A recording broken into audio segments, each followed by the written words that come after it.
Hello aspirants, welcome to Sriram సాయిస్ Hyderabad YouTube channel.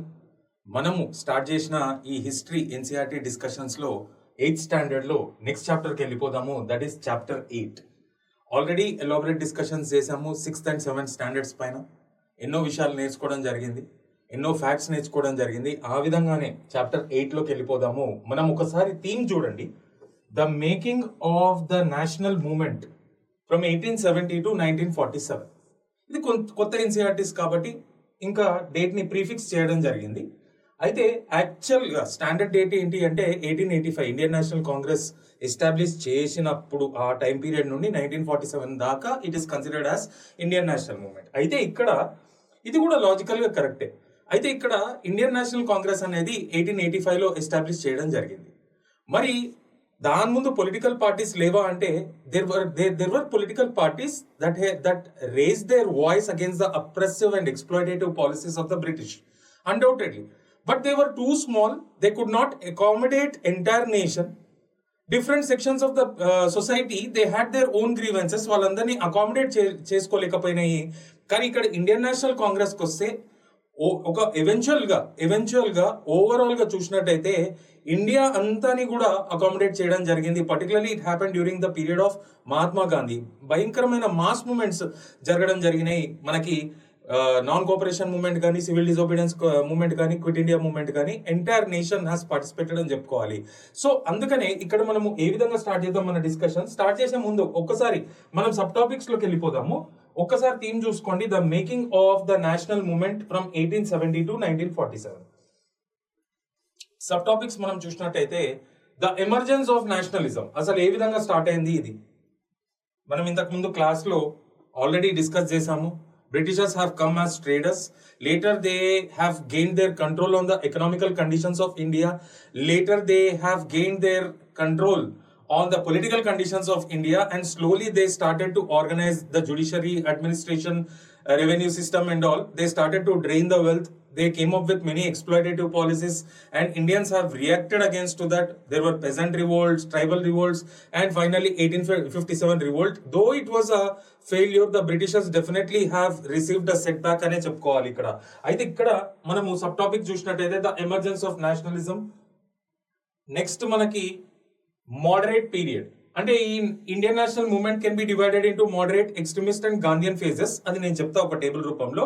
అది ఏ విధంగా గుర్తుంచుకోవాలి, ఫ్యాక్ట్స్ ఏ విధంగా ఇంపార్టెంట్, మనకి ప్రిలిమినరీకి కూడా చాలా అవసరం పడితే అది నేను ఒక టేబులర్ ఫామ్ లో మీకు చెప్తాను ఈజీగా గుర్తుంచుకోవడానికి.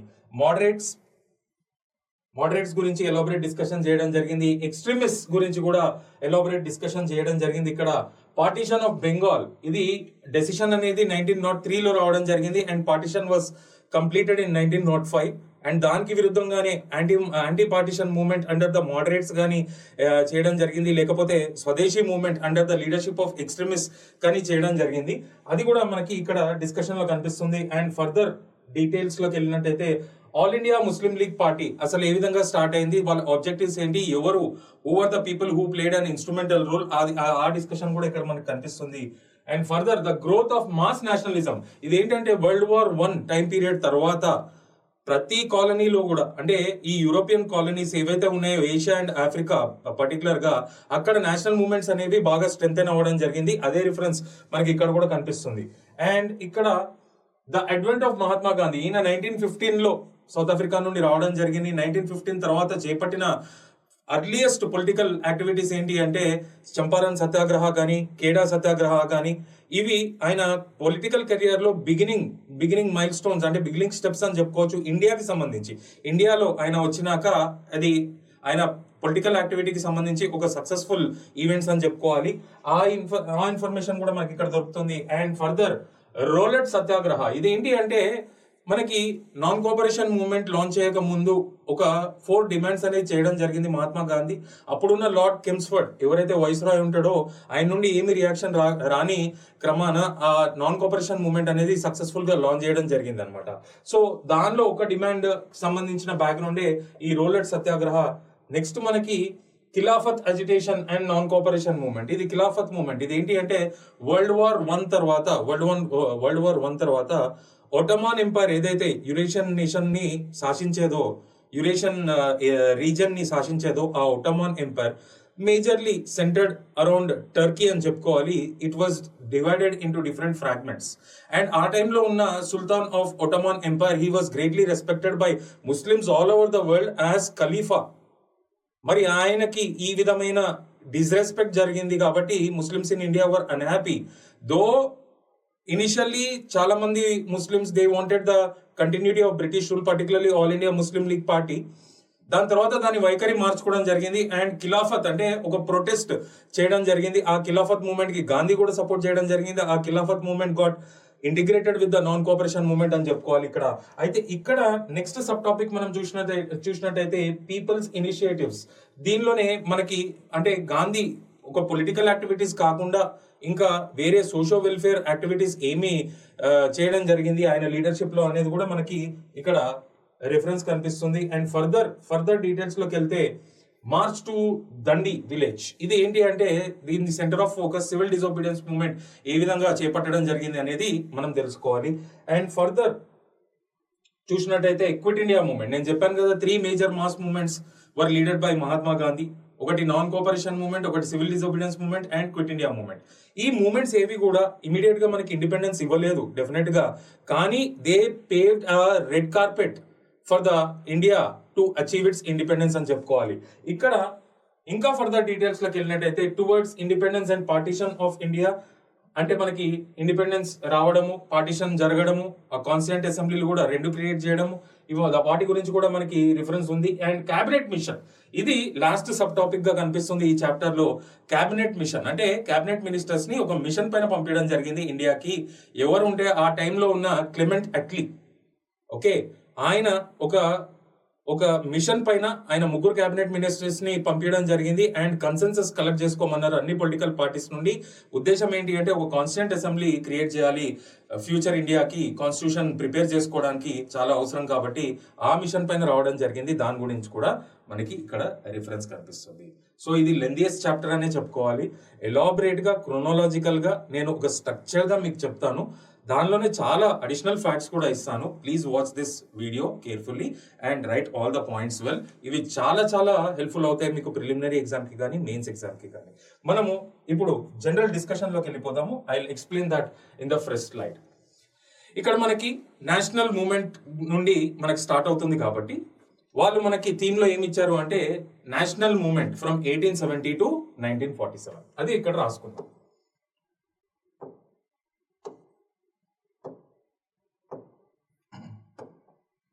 Indian national movement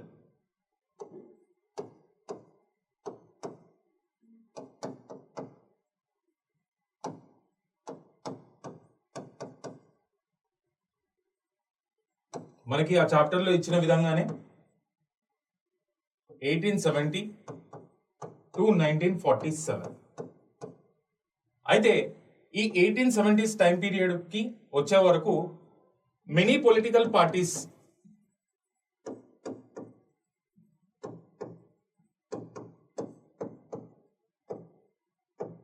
they have raised their voice against the injustice that is observed in India under the British rule, and they raised their voice against their oppressive and exploitative policies. But these political parties were either too local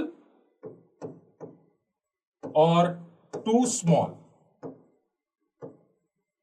They could not accommodate entire nation. అందరినీ ఒక platform లోకి తీసుకుని రాలేకపోయినాయి. They were too small or either too local and some were pro British also. అయితే ఇక్కడ మనకి bench mark period ఏంటి అంటే 1885 లో Indian national Congress got established. ఇది ఎవరు ఫామ్ చేశారు ఈ పార్టీని అంటే ఒక retired ICS officer, Indian civil services officer from Ireland. ఆయన పేరే Allan Octavian Hume. He establish this Indian national Congress party.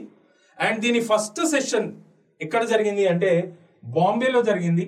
అక్కడనే లాంచ్ చేయడం జరిగింది ఈ పార్టీ 1885 లో. Bombay session is the first session. మరి ఆ టైం పీరియడ్ లో ఎవరు వైస్రాయ్ అంటే లార్డ్ డఫ్రిన్. ఈ was the viceroy of India. And ఆ టైం పీరియడ్ లో ఎవరు ఫస్ట్ ప్రిసైడ్ చేసింది Indian national Congress? Is the founder, he did not preside the Indian national Congress. ఈయన కనిపెట్టడం జరిగింది, ఈ పార్టీని ఎస్టాబ్లిష్ చేయడం జరిగింది, కానీ హీ డిడ్ నాట్ ప్రిసైడ్. అది ఎవరు ప్రిసైడ్ చేశారు అంటే వ్యోమేష్ చంద్ర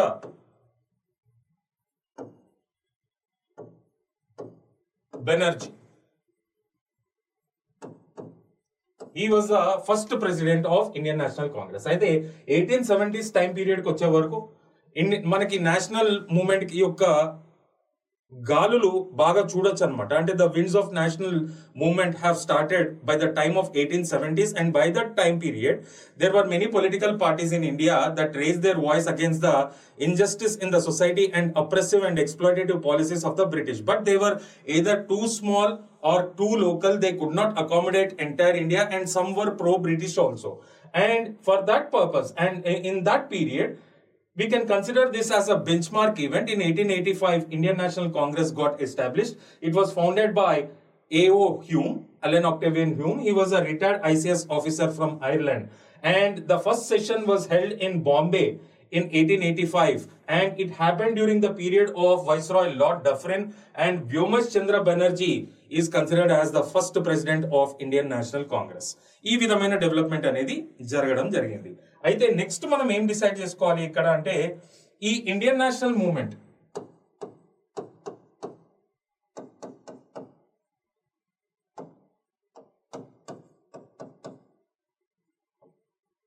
can be divided into 3 phases.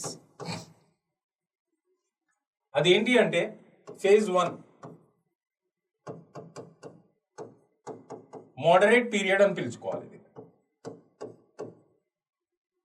ఇది ఎప్పటి నుండి ఎప్పటి వరకు అంటే లాజికల్లీ స్పీకింగ్ 1885 నుండి 1905. phase 2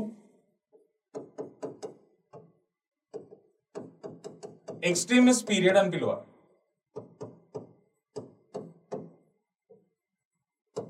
ఇది ఎప్పటి నుండి ఎప్పటి వరకు అంటే 1905 to 1920. phase 3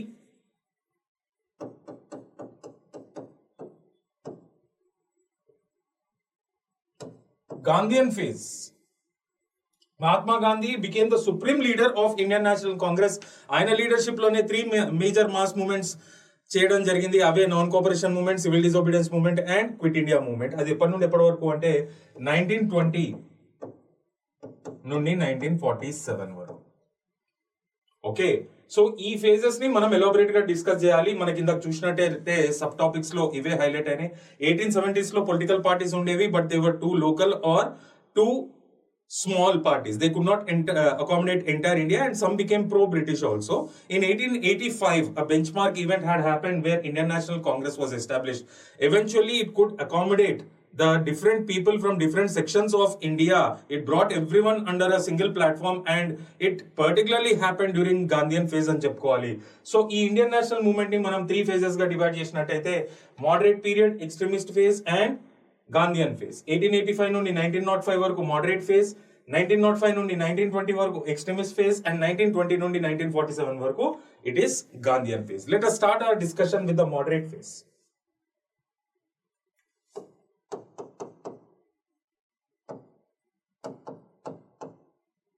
మోడరేట్ ఫేజ్ ఇప్పటి నుండి ఎప్పటి వరకు 1885 టు 1905 అనుకుందాము.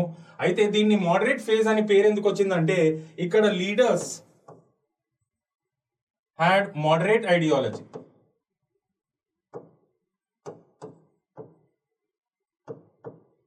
ఏంటి ఆ మోడరేట్ ఐడియాలజీ అంటే వీళ్ళు ఒక ఎవల్యూషనరీ ప్రాసెస్ ని నమ్మేవాళ్ళు, బట్ నాట్ రెవల్యూషనరీ ప్రాసెస్. ఏది జరిగినా, ప్రొటెస్ట్ జరిగినా కానీ డెమోక్రటిక్ గా పీస్ఫుల్ గా చేసేవాళ్ళు అనమాట. They never encourage the revolutionary ideologies. So their ideology was completely moderate, and they believed in evolutionary process and gradualism. So hence this is called as moderate phase of Indian national movement. అయితే ఇక్కడ మనకి important leaders ఎవరు అనేది ఒకసారి discuss చేద్దాము. దాదాబాయి నౌరోజీ,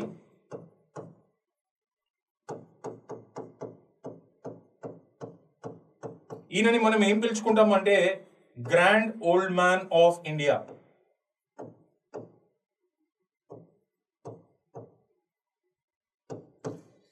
నేను ఇక్కడ additional facts చెప్తున్నాను. He is the earliest person to speak about drain of wealth and he was also earliest person to estimate national income of the country for the first time అని చెప్పుకోవాలి. బాగా గుర్తుంచుకోండి. He was the earliest person who discussed about the drain of wealth by the British from India to London, and he was also the earliest person to discuss about the national income for the first time. Evaru Dadabhai Naoroji, and he was greatly respected by all the groups in Indian National Congress. Moderates కాదు, extremists కాదు, ఇంకెవరన్నా ఉండనియండి, socialist ideologies ఉండనియండి, revolutionary thoughts ఉండనియండి, ఏదన్నా ఉండనియండి, everyone has respected him. So he is popularly called as Grand Old Man of India. And ఈయన తర్వాత మనకి important leader ఎవరు అంటే గోపాలకృష్ణ గోఖలే.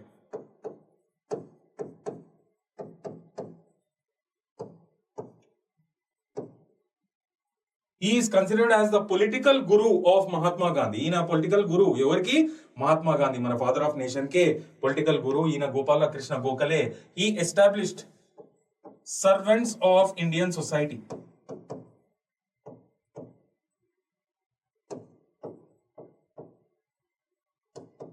ఎందుకు అంటే ఒక సోషల్ వెల్ఫేర్ యాక్టివిటీస్ చేపట్టడానికి he created this organization called Servants of Indian Society, and he is considered as the political guru to Mahatma Gandhi. And coming to Dadabhai Naoroji, he is considered as Grand Old Man of India, and he was well respected by all the groups in the Indian National Congress.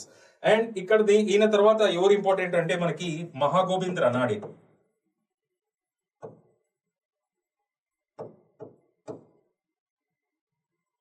తర్వాత RC Dutt, Surendranath Banerjee,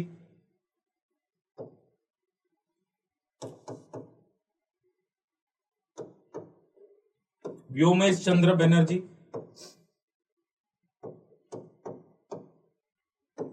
G Subramania Iyer. ఈయన ఎవరు అంటే Subrahmanya Iyer, he was one of the founding members of Hindu news paper. అది మనకు అందరికీ తెలిసిందే, civil services aspirants అందరికీ కూడా it is considered as a Bible. Particularly editorial columns కానీ, ఆ కాంప్రహెన్షన్స్ కానీ, మనకు అందరి స్పెషల్ ఆర్టికల్స్ కానీ. సో ఆ news paper one of the founding members G Subrahmanyam Iyer. So these people were important among the moderate phase. So వీళ్ళే moderate phase కి సంబంధించిన main leaders. Dadabhai Naoroji, Gopal Krishna Gokhale, Mahagovind Ranade, RC Dutt, Surendranath Banerjee, WC Banerjee, G Subramania Iyer and others అని రాసుకుందాం. ఇక్కడ చాలా మంది ఉన్నారు, వీళ్ళు మాత్రం ఇంపార్టెంట్ అండ్ అదర్స్. అయితే ఇక్కడ ఇంపార్టెంట్ లీడర్స్ గురించి మనం తెలుసుకున్నాం. వాళ్ళని మోడరేట్ ఐడియాలజీ, మోడరేట్ ఫేజ్ అని ఎందుకు పిలుస్తారు అనేది కూడా తెలుసుకోవడం జరిగింది. వీళ్ళ డిమాండ్స్ ఏంటి, ఇది చాలా చాలా ఇంపార్టెంట్ మన ఎగ్జామ్. Demands of moderates. మనం ఇక్కడ డిమాండ్స్ ఆఫ్ మోడరేట్స్ చూసినట్టయితే first and particular the foremost demand ఏంటి అంటే టు గెట్ డొమినియన్ స్టేటస్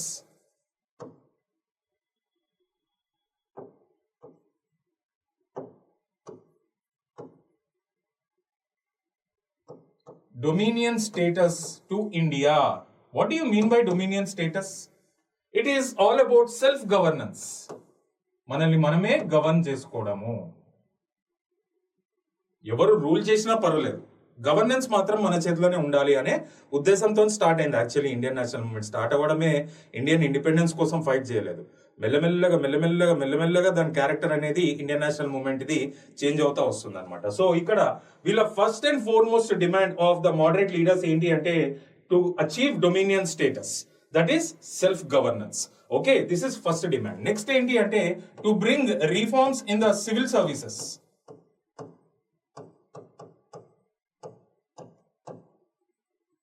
అప్పుడు కండక్ట్ చేసిన సివిల్ సర్వీసెస్ ఎగ్జామ్స్ లో ఇండియన్స్ కి చాలా అన్యాయం జరుగుతుంది.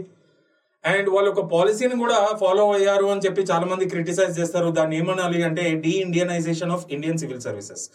మన గవర్నమెంట్ ని రూల్ చేయడానికి మన వాళ్ళనే దూరం పెట్టడం అనమాట. సో ఈ సివిల్ సర్వీసెస్ అనే సెక్టర్ లో కూడా చాలా రిఫార్మ్స్ రావాలి అని చెప్పి దే రేజ్ దేర్ వాయిస్. ఎవరు? Moderate phase leaders. అండ్ అంతేకాకుండా greater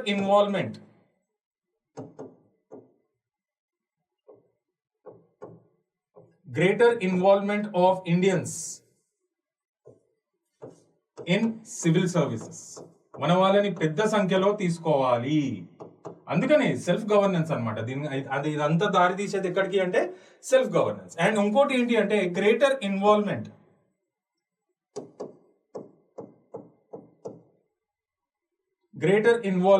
of Indians in the legislatures.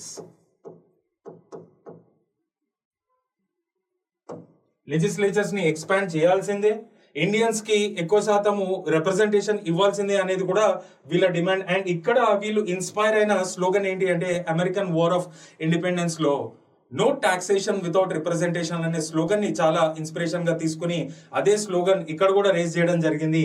So they demanded for greater involvement of Indians in the legislatures by expanding the legislatures. Okay, అంతేకాకుండా ఇక్కడ promotion of western education,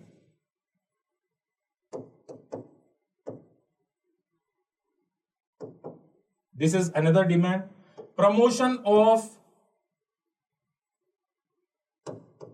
modern industries. Then what about native industries? ఇది promote చేస్తూనే మన native handicraft sector కానీ cottage industries ని కూడా protect చేయాలి. అది it was an demand. So promotion of modern industries and protection to the native industries.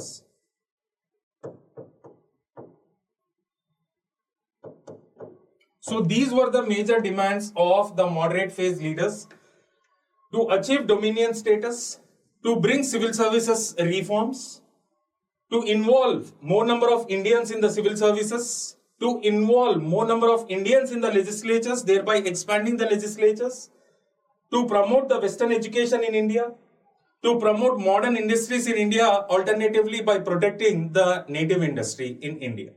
So these were the major demands. Okay, ఇప్పుడు మనం డిస్కస్ చేయాల్సింది అంటే మనం డిస్కషన్ చూడండి ఎక్కడ స్టార్ట్ చేసామో 1870s లో పొలిటికల్ వాతావరణం ఏముంది, బ్రిటిషర్స్ పిచ్చి పిచ్చిగా పాలసీస్ చేయడం అప్పటికే స్టార్ట్ చేశారు. కానీ పార్టీస్ అంత సత్తా లేని పార్టీస్ అనే చెప్పుకోవాలి. ఆ టైం పీరియడ్ లో చాలా మంచి పార్టీసే, సత్తా అంటే పెద్ద ఎత్తున అందరినీ అకామిడేట్ చేసుకోలేకపోయినాయి. తర్వాత టైం పీరియడ్ లో ఇండియన్ నేషనల్ కాంగ్రెస్ రావడం, ఎవెన్చువల్ గా అట్రాక్ట్ చేయడం మాసెస్ ని, ఆ విధంగా జరిగింది. సో ఈ మొత్తం పీరియడ్ ని మనం 3 phases గా డివైడ్ చేసుకున్నాం. Moderate phase, extremist phase and Gandhian phase. ఈ మోడరేట్ ఫేజ్ అనే పేరు ఎందుకు వచ్చింది అనేది డిస్కస్ చేసాము. దాని తర్వాత టైం పీరియడ్ డిస్కస్ చేసాము. Leaders, important leaders who played an instrumental role from 1885 to 1905 అనే విషయం కూడా తెలుసుకున్నాం.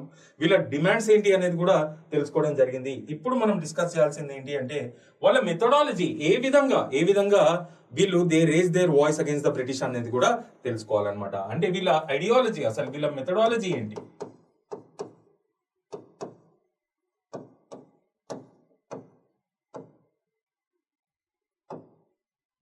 మెథడాలజీ ఆఫ్ ద మోడరేట్స్ చూసినట్టయితే వీళ్ళు ఏం చేసేవాళ్ళు అంటే they use to gather the public opinion. Masses ని గ్యాదర్ చేసేవాళ్ళు కాదు, they use to gather their opinion through there writings in the news papers. దాంతో వాళ్ళకు ఒక ఇంప్రెషన్ వచ్చేది, పబ్లిక్ ఏమనుకుంటున్నారు ఏంటి అనేది. Depending on that they use to build a pressure on the British government. ఆ ప్రెషర్ ఏ విధంగా బిల్డ్ చేశారు అంటే దే ఫాలోడ్ 3P స్ట్రాటజీ. అదేంటి అంటే పిటిషన్ అంటే రిక్వెస్ట్ చేయడం, ప్రేయర్ ప్రాధేయపడడం, ప్రే చేయడం, and protest peacefully and democratically. So they followed 3P strategy. నేను అందుకనే చెప్తున్నాను వీళ్ళకి ఎక్స్ట్రీమిస్ట్ ఐడియాలజీ లేదు, కానీ రెవల్యూషనరీ ఐడియాలజీ లేదు. మెల్లమెల్లగా ఒక గ్రాడ్యువలిజం అంటే ఎవల్యూషనరీ ప్రాసెస్ ని నమ్మేవాళ్ళు, పీస్ఫుల్ ప్రొటెస్ట్ ని నమ్మేవాళ్ళు అనమాట. ఎవరు అంటే moderate periods. And their particular demand was to achieve dominion status but not complete independence. అయితే ఇక్కడ సో మళ్ళీ ఒకసారి డిస్కస్ చేద్దాం వాట్ వాస్ దేర్ మెథడాలజీ అని చూసినట్టయితే they use to gather the public opinion through there writings in the news papers and build up pressure on the British government through 3P strategy, either through petitions, prayers or protests. So this was their methodology. ఇప్పుడు మనకి వీళ్ళు చేసిన కృషిలో outcomes ఏంటి అనేది చూద్దాం.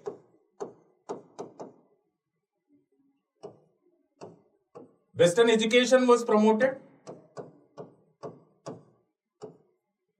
Legislatures were expanded.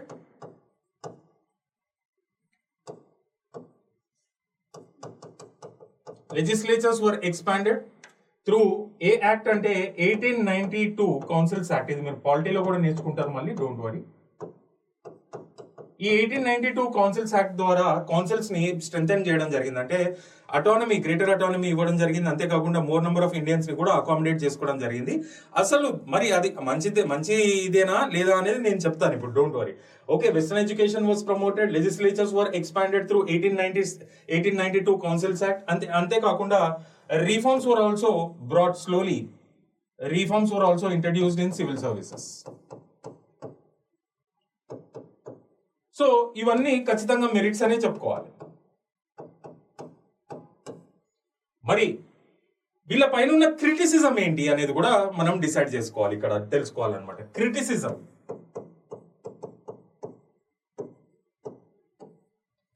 మనం చూసినట్టయితే వీళ్ళ మెథడాలజీని విపరీతంగా క్రిటిసైజ్ చేసింది ఎవరు అంటే వాళ్ళ పార్టీకి సంబంధించిన వాళ్ళే, బట్ డిఫరెంట్ ఐడియాలజీకి సంబంధించిన వాళ్ళు వాళ్ళే extremist leaders.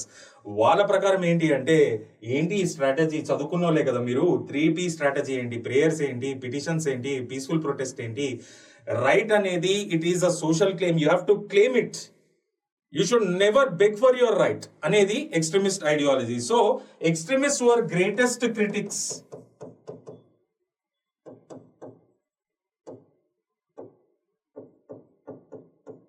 Of the moderate ideology. వాళ్ళకి అస్సలు నచ్చేది కాదు. అండ్ చాలా డిఫరెన్సెస్ కూడా వచ్చినాయి. ఒకరినొకరు అబ్యూస్ చేసుకుని, ఒకరినొకరిని సస్పెండ్ చేసుకుని కాంగ్రెస్ స్ప్లిట్ కూడా అవ్వడం జరిగింది. అంత డిఫరెంట్ ఐడియాలజీస్ అనమాట, ఎవరి అంటే మోడరేట్స్ కి కానీ ఎక్స్ట్రీమిస్ట్ కానీ. సో ఈ ఎక్స్ట్రీమిస్ట్ ఏం చెప్తారు అంటే, the rights have to B claim, not begged. Your methodology is incorrect, it is not at all right. ఇంకోటి ఏం చెప్తున్నారు ఎక్స్ట్రీమిస్ట్ అంటే, 1890s లో ఒక సివియర్ ఫెమైన్ రావడం జరిగింది, ఎంతో మంది చనిపోవడం జరిగింది. British administration fail to take proper relief measures. ఇది ఫ్యాక్టే, ఖచ్చితంగా ఫ్యాక్టే. ఎక్స్ట్రీమిస్ట్ చాలా బాధ చెందడం జరిగింది దీంతో. ఆ టైం పీరియడ్ లో ఇండియన్ నేషనల్ మూవ్మెంట్ కి లీడర్షిప్ ఎవరు వహిస్తున్నారు అంటే మోడరేట్ లీడర్స్. కాబట్టి ఇంత జరుగుతున్నా కానీ, బ్రిటిష్ ఏం చేయకపోయినా కానీ ఒక్క సింగిల్ మాస్ మూవ్మెంట్ కూడా చేపట్టలేదు అని చెప్పి వీళ్ళకి అస్సలు నచ్చలేదు అనమాట. So they were the biggest critics of the moderate leaders. When there was a severe famine in 1890s, the British administration failed to take up proper relief measures. In that context, the moderate leaders never took any mass movement to raise their voice against this British attitude towards a severe famine in India. So it was not liked by the extremist leaders. ఇది ఒక విషయం. ఇంకోటి ఇక్కడ మనం చెప్పుకున్నట్టు 1892 councils act, ఇది దీని ద్వారా లెజిస్లేచర్స్ ఎక్స్పాండ్ అవ్వడం చాలా వెల్కమింగ్ స్టెప్పే. ఇండియన్స్ ని ఎక్కువ శాతము మనకి మెల్లమెల్లగా తీసుకోవడం అనేది కూడా వెల్కమింగ్ స్టెప్పే. కానీ 1892 కౌన్సిల్స్ యాక్ట్ ద్వారా ఎవరైతే ఇండియన్స్ ప్రవేశం పెట్టారో, అక్కడ మనకి లెజిస్లేచర్స్ లోకి ఎవరైతే ప్రవేశం చేశారో వీళ్ళకి they were denied right to discuss and right to vote. మరి ఇంకేం లాభం రిప్రజెంటేటివ్ గా ఉండి?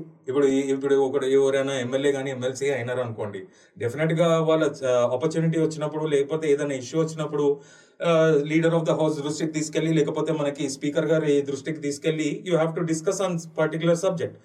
కానీ ఇక్కడ ఈ రిప్రజెంటేటివ్స్ కి డెఫినెట్ గా ఇండియన్స్ అకామిడేట్ చేసుకున్నప్పటికీ Indians were denied right to discuss and right to vote. మళ్ళీ ఉట్టినే అక్కడ సినిమా చూస్తా కూర్చునే వాళ్ళు అనమాట. Initially yes, extremist ideology, extremist leaders యొక్క ఆర్గ్యుమెంట్ ఇదే. So they did not like the attitude of the moderate leaders when there was severe famine in 1890s. They did not like the achievement, they did not like the outcomes of this 1892 Councils Act, where Indian representatives were denied right to vote and right to discuss initially. తర్వాత కాలంలో ఇచ్చారనుకోండి. And extremists were the greatest critics of their methodologies. According to them, right has to be claimed but not begged. So this is all about moderate phase. ఒక్కసారి మనం చూసుకుందాం ఏమేమి discuss చేసాం ఈ moderate phase లో.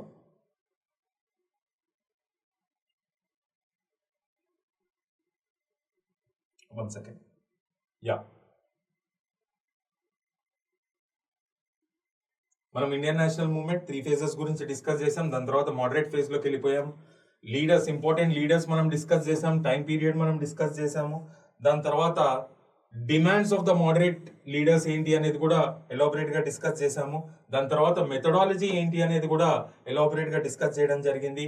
దాని తర్వాత అవుట్కమ్స్ అంటే వీళ్ళ యొక్క పార్టిసిపేషన్ తోని ఏమి ప్రెషర్ బిల్డప్ అయింది, బ్రిటిష్ ఏ విధమైన చేంజెస్ తీసుకొచ్చారు అనేది కూడా మనం డిస్కస్ చేసాము. అండ్ వీళ్ళ మెథడాలజీలో ఉన్న షార్ట్ కమింగ్స్ ఏ విధంగా తెలుస్తాయి అంటే మనకి ఎక్స్ట్రీమిస్ట్ లీడర్స్ చేసే క్రిటిసిజం ద్వారా తెలిసింది. అండ్ ఇవన్నీ కూడా పాయింట్స్ మనం నేర్చుకున్నాం. హవెవర్ ఇక్కడ మనము ఏం రాసుకోవాలి డిప్లొమాటికల్లీ అంటే ఒక నేషనల్ మూవ్మెంట్ అనేది వీళ్ళ ఆధీనంలోనే స్టార్ట్ అవ్వడం జరిగింది పెద్ద ఎత్తున. కాబట్టి they lead to the foundation of the India's freedom struggle.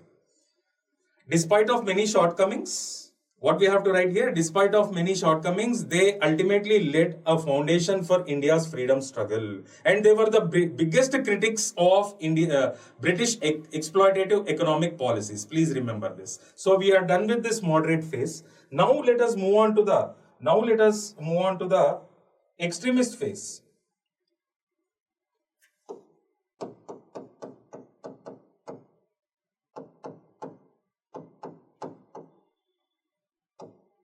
Extremist phase ఎప్పటి నుండి ఎప్పటి వరకు అంటే 1905 to 1920. అయితే the reasons for the rise of extremist మనం తెలుసుకోవాలి. అసలు ఈ ఎక్స్ట్రీమిస్ట్ అనే వాళ్ళు ఎందుకు రైజ్ అవ్వడం జరిగింది ఇండియన్ నేషనల్ కాంగ్రెస్ లో, వాళ్ళకి ఎందుకు what was the reason behind, what were the reasons for the emergence of extremist అనేది మనం తెలుసుకోవాలి. దీనిలో మనకి ఇంటర్నల్ ఫ్యాక్టర్స్ ఉన్నాయి, ఎక్స్టర్నల్ ఫ్యాక్టర్స్ కూడా ఉన్నాయి. ఒకసారి ఇంటర్నల్ ఫ్యాక్టర్స్ మనం చూద్దాము. Extremist leaders were unhappy with what the methods of moderates. ఇది మనందరికీ తెలిసిందే, ఇప్పుడే డిస్కస్ చేసాం మనం. This is one internal factor. Second ఏంటి అంటే the British attitude during severe famine in 1890s. They did not like this. They found a flaw in 1892 Consuls Act.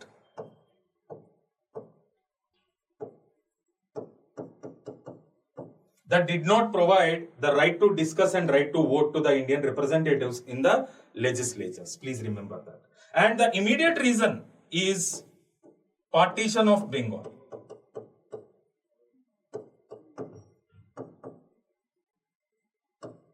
Immediate reason was partition of Bengal. So these are the internal factors that were responsible for the rise of extremists in India. మరి external factors ఏంటి? International events కూడా వీళ్ళని చాలా inspire చేయడం జరిగింది. పర్టికులర్గా ఏది అంటే Ethiopia, African nation Ethiopia, it expelled it's colonial masters Italy. ఆ యూరోపియన్ నేషన్ ని తరిమి కొట్టడం జరిగింది. మరి ఇథియోపియా లాంటి కంట్రీ చేసినప్పుడు మన కలోనియల్ మాస్టర్స్ అయిన బ్రిటిష్ ని మనం ఎందుకు తరిమి కొట్టలేమని చెప్పి వీళ్ళకి ఒక ఇన్స్పైరింగ్ ఫ్యాక్టర్ అనేది మైండ్ లో కూర్చోవడం జరిగింది. This is one factor. ఇంకోటి ఏంటి అంటే రూసో జాపనీస్ వార్. దీనిలో ఎవరు విక్టోరియస్ అయినారు అంటే జపాన్ విక్టోరియస్ అయింది. జపాన్ చూడండి ఎంత చిన్న nation. Russia is a Eurasian nation. ఎంత అది మనకి తెలిసిందే, వరల్డ్స్ బిగ్గెస్ట్ కంట్రీ. సో అంత పెద్ద నేషన్ ని అంత చిన్న నేషన్ డిఫీట్ చేసినప్పుడు ఇంత పెద్ద నేషన్ అయిన ఇండియా ఇంత చిన్న నేషన్ అయిన యునైటెడ్ కింగ్డమ్ ని ఎందుకు డిఫీట్ చేయలేదు అనేది కూడా వాళ్ళ మైండ్ లో కూర్చోవడం జరిగింది అనమాట. అంటే ఇంటర్నేషనల్ పాలిటిక్స్ కూడా ఏ విధంగా ఇన్స్పైర్ చేస్తున్నాయి చూడండి. అండ్ అంతేకాకుండా బోయర్స్ వార్స్. ఈ బోయర్స్ ఎవరు అంటే డచ్. ఈ సౌత్ ఆఫ్రికా అనేది initially it was a Dutch colony.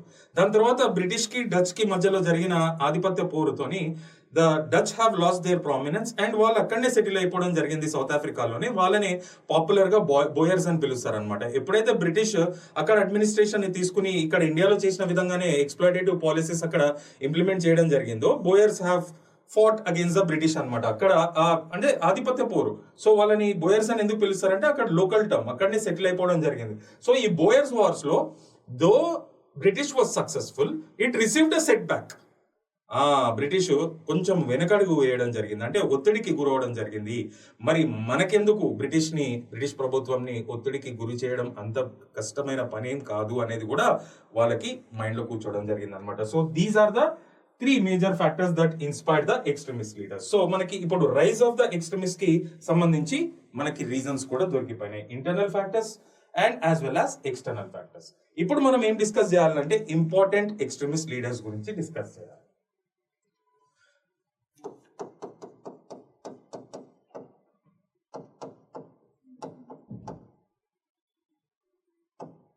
Extremist leaders, first and foremost Lala Lajpat Rai, చాలా చాలా పాపులర్ పర్సనాలిటీ. ఈయనని ఏం పిలుచుకుంటారు అంటే పంజాబ్ కేసరి, అంటే లయన్ ఆఫ్ పంజాబ్ గా పిలవడం జరుగుతుంది. నెక్స్ట్ ఇంపార్టెంట్ పర్సనాలిటీ ఎవరు అంటే బాలగంగాధర్ తిలక్.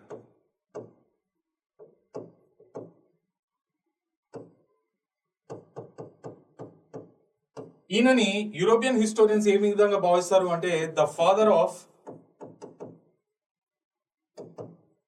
Indian unrest.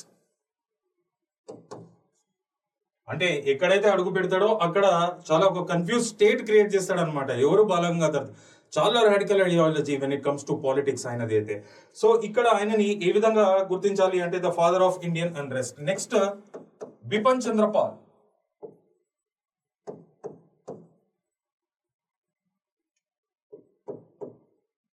ఈయన initially he was moderate but later he became an extremist. And ఈయనని ఏ విధంగా గుర్తిస్తారు అంటే he is considered as the father of Indian revolutionary thoughts.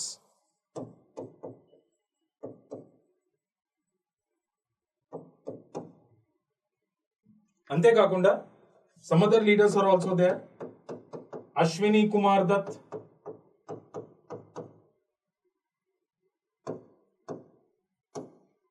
And మనకి హైదర్ రాజా,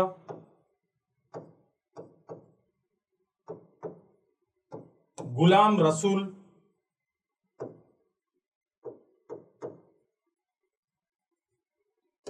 Aurobindo Ghosh,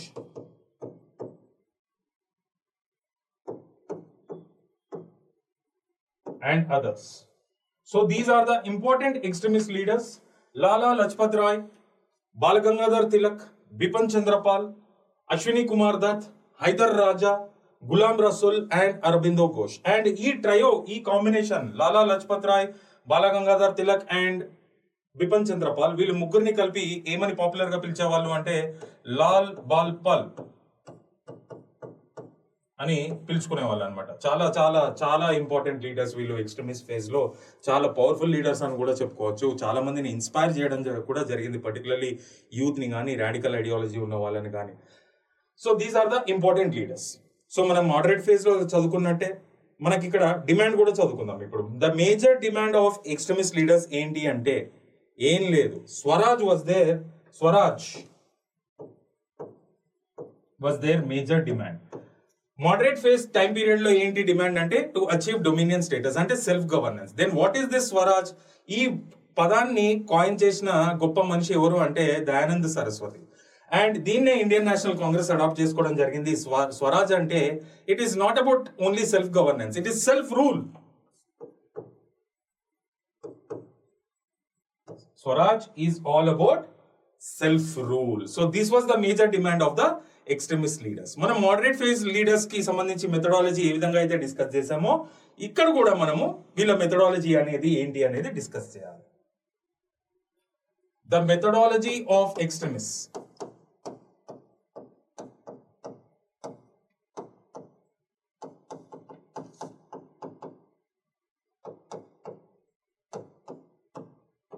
methodology of extremist మనం చూసినట్టయితే boycott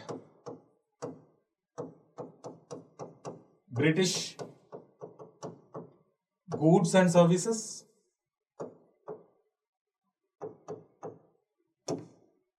and this is one methodology.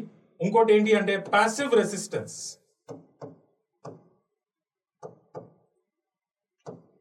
Willfully break the law and get imprisoned. That is called as passive resistance. What is passive resistance? Willfully to break the law and to get in prison. Third ఏంటి అంటే they believed in self respect,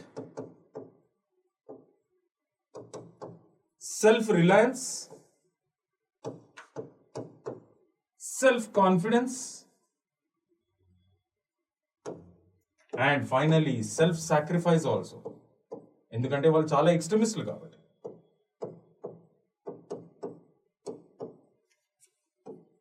they involved youth in the Indian national movement. Youth participation కి చాలా importance ఇవ్వడం జరిగింది. Youth are considered as the backbone for Indian national movement అని నమ్మిన leaders ఎవరు అంటే ఎక్స్ట్రీమిస్ట్ లీడర్స్. పెద్ద ఎత్తున యూత్ ని చాలా మందిని అట్రాక్ట్ చేయడం జరిగింది. అండ్ ఈ యూత్ పార్టిసిపేషన్ కూడా ఒక బ్యాక్ బోన్ గా నించుంది దేనికి అంటే ఇండియన్ నేషనల్ మూవ్మెంట్ కి. దీన్ని సాధించడానికి they started conducting cultural activities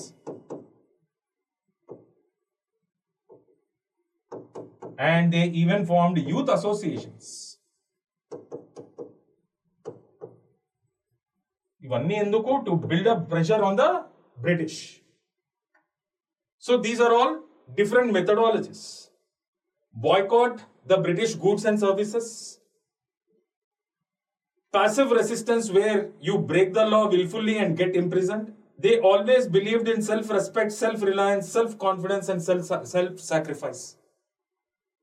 They always involved greater number of youth in the Indian national movement. Youth gathering was their primary factor and youth participation was given great importance. Cultural activities were conducted to attract more and more youth. Gym కానీ మనకి హనుమాన్ వ్యాయామశాల start చేయడం కానీ, లేకపోతే Ganesh Chaturthi conduct చేయడం కానీ, Shivaji festival conduct చేయడం కానీ, అటువంటి కల్చరల్ యాక్టివిటీస్ అన్ని మనం చూడొచ్చు. Youth associations were also established at large scale. So this is the methodology of the extremist. అయితే ఇక్కడ మనకి నెక్స్ట్ మనము తెలుసుకోవాల్సింది ఏంటి అంటే వీళ్ళు ఎప్పుడైతే రైజ్ అవ్వడం జరిగిందో వీళ్ళు చేపట్టింది ఏంటి అంటే స్వదేశీ మూవ్మెంట్. ఆ స్వదేశీ మూవ్మెంట్ దేని నుండి వచ్చింది అంటే పార్టిషన్ ఆఫ్ బెంగాల్. సో అది that should be our next topic of discussion. మనం పార్టిషన్ ఆఫ్ బెంగాల్ చూద్దాం ఒకసారి.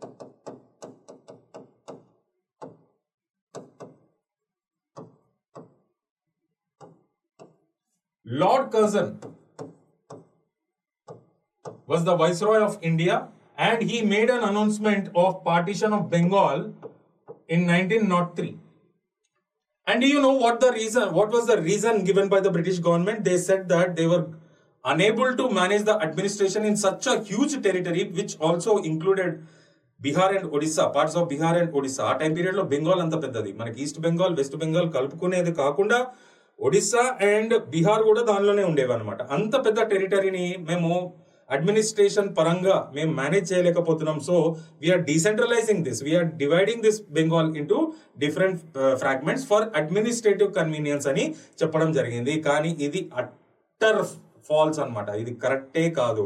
అసలు వాళ్ళ మైండ్ లో రన్ అయ్యేది ఏంటి అంటే they wanted to divide and rule the Hindus and Muslims in Bengal territory. అందుకనే ఈ పార్టిషన్ చేయడం జరిగింది.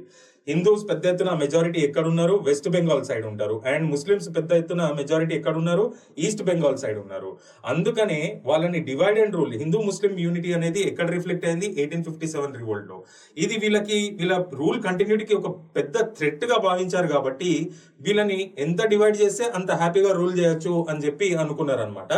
అది యాక్చువల్ రీజన్, అడ్మినిస్ట్రేటివ్ కన్వీనియన్స్ కాదు, ఏమి కాదు. So they wanted to divide and rule the Hindus and Muslims in Bengal territory. So Bengal was partitioned into West Bengal and East Bengal. The announcement was made in 1903 and it was achieved in 1905. When this was happening, it was still, the national movement was still under the moderate phase. Then what was the reaction of the moderate leaders? We have just discussed. Extremists were not at all happy with that. The moderates, yes, they have reacted. How? They have launched anti-partition movement. Moderates have launched anti-partition movement under the leadership of Surendranath Banerjee.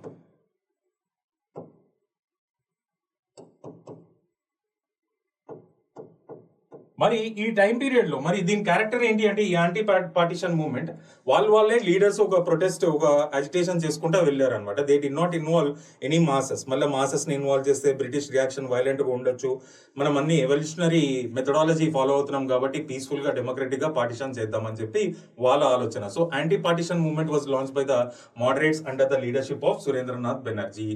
Masses were not involved. Then the extremists have approached these moderates in one of the sessions of Indian National Congress. They offered for united fight. మేము మీతోని కలిసి వస్తాము, మనం అందరము కలిసి కొట్లాడదాము, అంటే మీకు చాలా రెవల్యూషనరీ థాట్స్ ఉన్నాయి, ఎక్స్ట్రీమిస్ట్ ఐడియాలజీస్ ఉన్నాయి, మేము మీతోని కలిసి నడవడానికి సిద్ధంగా లేము అని చెప్పేయడం జరిగింది. ఎవరు అంటే మోడరేట్ లీడర్స్. ఫైనల్లీ మరి ఈ యాంటీ పార్టిషన్ మూవ్మెంట్ అనేది సక్సెస్ అయిందా అంటే ఇది ఫెయిల్యూర్ అయింది. దీంతో విసుగెత్తిపోయిన ఎక్స్ట్రీమిస్ట్ లీడర్స్ ఎవరైతే ఉన్నారో ఇదే పార్టిషన్ ఆఫ్ బెంగాల్ కి విరుద్ధంగా స్వదేశీ మూవ్మెంట్ అనేది స్టార్ట్ చేయడం జరిగింది. స్వదేశీ అంటే కంప్లీట్లీ ఇండిజినస్. ఇంకా మనం బ్రిటిష్ వాళ్ళ పైన ఆధారపడదలుచుకోలేదు, మనమే సర్వీసెస్ క్రియేట్ చేసుకుందాం, గూడ్స్ క్రియేట్ చేసుకుందాము. This brings lot of pressure on the British administration. మనకు కావాల్సింది మనల్ని మనం రూల్ చేసుకోవడము అని చెప్పి దే హ్యావ్ లాంచ్డ్ స్వదేశీ మూవ్మెంట్. సో స్వదేశీ movement can be considered as the first mass agitation in Indian national movement. అసలు మాస్ పార్టిసిపేషన్ అనేది ఇక్కడ నుండే స్టార్ట్ అవ్వడం జరిగింది. పెద్ద ఎత్తున ఇక్కడ మనం చూడొచ్చు అంటే 3 major mass movements that were leaded by Mahatma Gandhi. Non cooperation movement కానీ, సివిల్ డిజోబీడియన్స్ మూవ్మెంట్ కానీ, క్విట్ ఇండియా మూవ్మెంట్ కానీ. ఓకే, ఇప్పుడు మనం డిస్కస్ చేయాల్సిన టాపిక్ ఏంటి అంటే స్వదేశీ movement.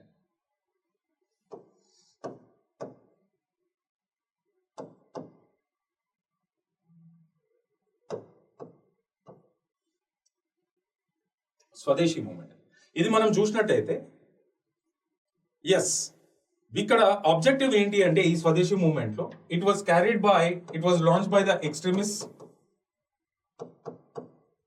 It was launched in 1905. British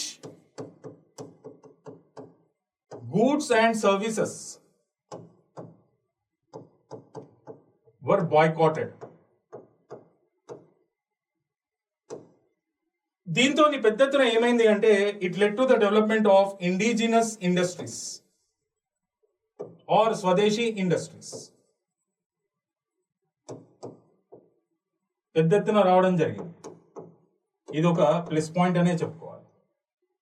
and 16th October 1905 was declared as Raksha Bandhan Day. ఇది మన రెగ్యులర్ గా జరిగే రాఖీ ఫెస్టివల్ కాదు. ఇది ఎవరు ఐడియాలజీ ప్రకారంగా తీసుకొచ్చారంటే the great personality Rabindranath Tagore.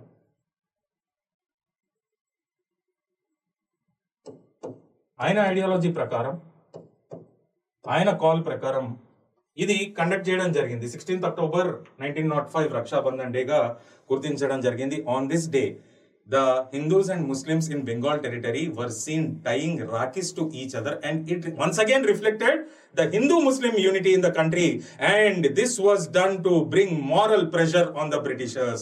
మీరేంది మమ్మల్ని విడగొట్టేది, మేము ఎప్పుడు కలిసి ఉన్నాము అన్నతమ్ముల్లాగా అని ఒక డెమాన్స్ట్రేషన్ గా చూపించడానికే ఈ రక్షాబంధన్ డే అనేది సెలబ్రేట్ చేసుకోవడం జరిగింది upon the ideology of Rabindranath Tagore. So everything is part and parcel of this Swadeshi movement.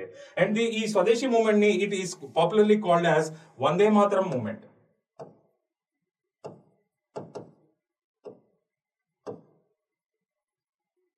ఎందుకంటే బంకిం చందర్ చట్టోపాధ్యాయ్ ఇది రాసిన గొప్ప వ్యక్తి.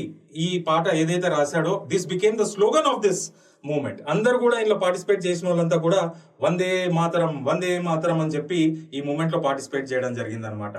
సో ఇవన్నీ కూడా important points related to Swadeshi movement. So పెద్ద ఎత్తున ఇండిజినస్ ఇండస్ట్రీస్ అనేది డెవలప్ అవ్వడం స్టార్ట్ అయినాయి.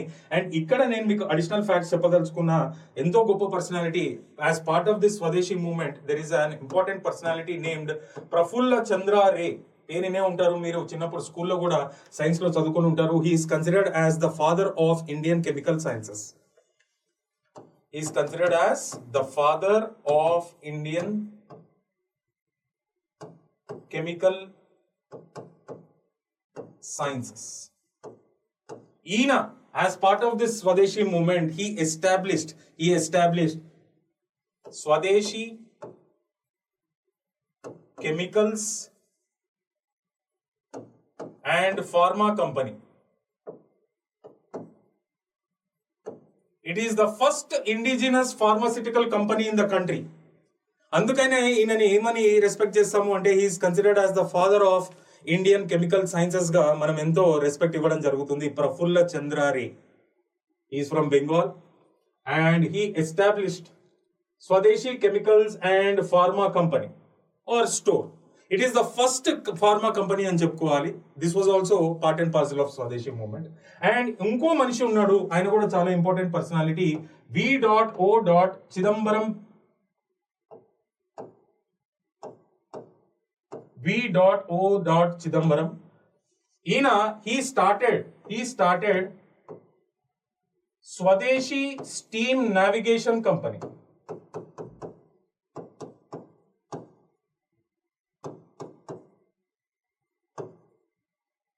ఇది దేనికి కాంపిటీషన్ గా అంటే బ్రిటిష్ స్టీమ్ నావిగేషన్ కంపెనీ. అప్పుడు మొనోపొలీ ఉండేది, బ్రిటిష్ వాళ్ళే స్టీమ్ ఇంజన్స్ కానీ మనకి steam based navigation ship building కానీ ఇవన్నీ చేసేవాళ్ళు.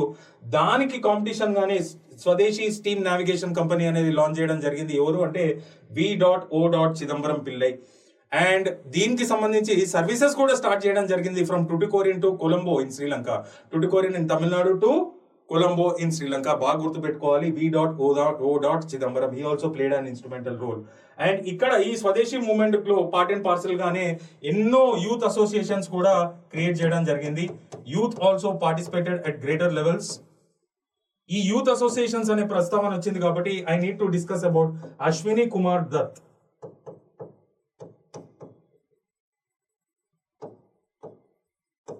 అశ్విని కుమార్ దత్ ఈయన స్వదేశీ బంధప్ సమితి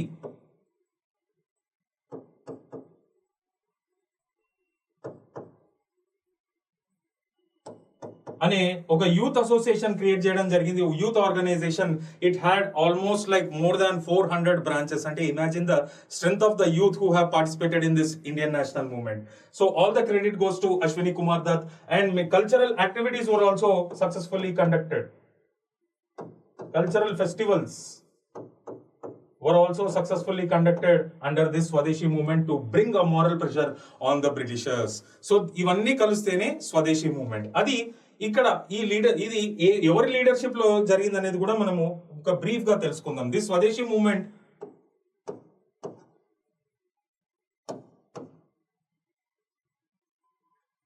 was led by Lala Lajpat Rai. ఏ రీజన్ లో అంటే Punjab region. And this was led by Balagangadhar Tilak.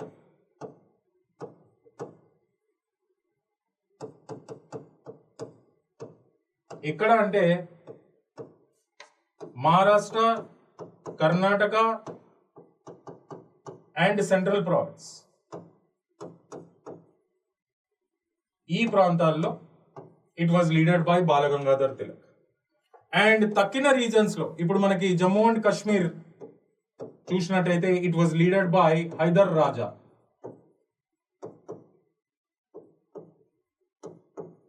And in other regions it was leaded by Aurobindo Ghosh,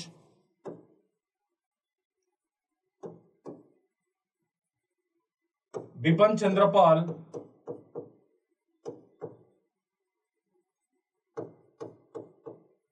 and others. So this was how the movement was carried. It was led by Lalaji in Punjab region. It was led by Balagangadhar Tilak in Maharashtra, Karnataka and central provinces. It was led by Hyder Raja in Jammu and Kashmir. And this was led by Aurobindo Ghosh, Bipin Chandrapal and others in other regions. So this was how the movement was carried.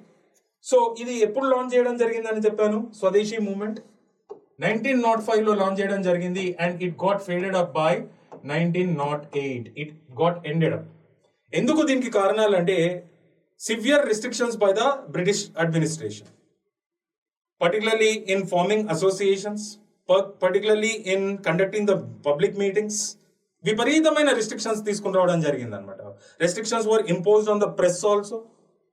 And భయంకరంగా పెద్ద ఎత్తున అరెస్ట్లు కూడా చేయడం జరిగింది చాలా మంది leaders ని. So this moment became leaderless. ఎందుకు అని చెప్తున్నాను అంటే Balagangadhar Tilak was imprison in Burma, and Bipin Chandrapal ఎవరైతే ఉన్నారో ఆయన he retired from the active politics. Aurobindo Ghosh పైన సివియర్ రెస్ట్రిక్షన్స్ ఇంపోజ్ చేసినందుకు ఎవరికి దొరకకుండా ఈ escape to the French territory in India, that is Pondicherry, and started to take shelter there. And he had established an ashram also. In a later period he adopted a spiritual life. ఒక బాబా జీవితాన్ని adapt చేసుకోవడం జరిగింది. And ఇప్పటికీ చాలా popular ఆశ్రమం అది అరబిందో ఆశ్రమం in Pondicherry. అది అక్కడ ఉన్నాడు కాబట్టి, ఆయన ఒక ఫిలాసఫర్ అయినాడు కాబట్టి చాలా మంది ఫాలోవర్స్ ని గెలుచుకున్నాడు. ఆ ఆశ్రమం కూడా స్టార్ట్ చేయడం జరిగింది. So this movement slowly became leaderless అన్నమాట. అయితే ఈ స్వదేశీ మూవ్మెంట్ యొక్క గొప్పతనం ఏంటి అనేది కూడా మనం డిస్కస్ చేసుకోవాలి. Despite many short Cummins we have understood the importance of moderate phase in Indian national movement. It ultimately lead to the foundation of India's freedom struggle and they were the biggest critics of the British economic policies in India. ఇక్కడ మనకి extremist role మనం చూసినట్టయితే modern India's first mass agitation was taken up under their leadership, that is Swadeshi movement. ఇది first point success story గురించి చెప్పిన. New forms of struggle, passive resistance కానీ, self sacrifice కానీ, cultural festivals చేయడం కానీ, boycotting the British goods and services కానీ, ఇవన్నీ కూడా ఒక న్యూ ఫార్మ్స్ ఆఫ్ స్ట్రగుల్ అనేది ఇంప్లిమెంట్ చేయడం జరిగింది. అండ్ వీళ్ళని ఇన్స్పైర్ అయ్యి చాలా మంది యూత్ కూడా పార్టిసిపేట్ చేయడం జరిగింది ఈ ఇండియాస్ ఫ్రీడమ్ స్ట్రగుల్లో. అంటే these people have generated anti-colonial and anti-imperial forces in future India. Definitely all the credit goes to the extremist leaders. So ఎవరిది దూరం పెట్టలేమన్నమాట. అన్ని కలుస్తేనే ఇవాళ ఇండియా. రిలీజన్ కి సంబంధం లేదు, క్యాస్ట్ కి సంబంధం లేదు, రీజన్ కి సంబంధం లేదు. అన్ని కలిసికట్టుగా వాళ్ళ కాంట్రిబ్యూట్ చేసినందుకే మనం ఈ రోజు ఇంత హ్యాపీగా ఉన్నాము. So hats off to the freedom fighters అని చెప్పుకోవాలి. ఇక్కడ నెక్స్ట్ పాయింట్ మనం దేని గురించి డిస్కస్ చేయాలంటే all India Muslim league party.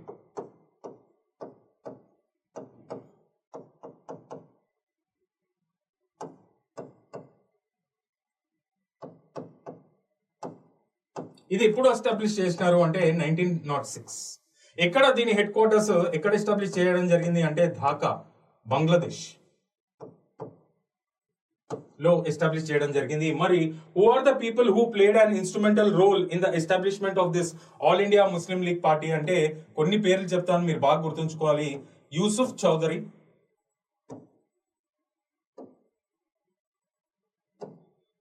Nawab Khawaja,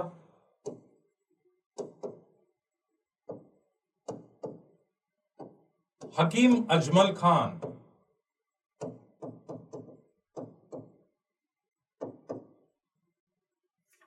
and అంతేకాకుండా Sultan Mohammed Shah. He had a title called Aga Khan.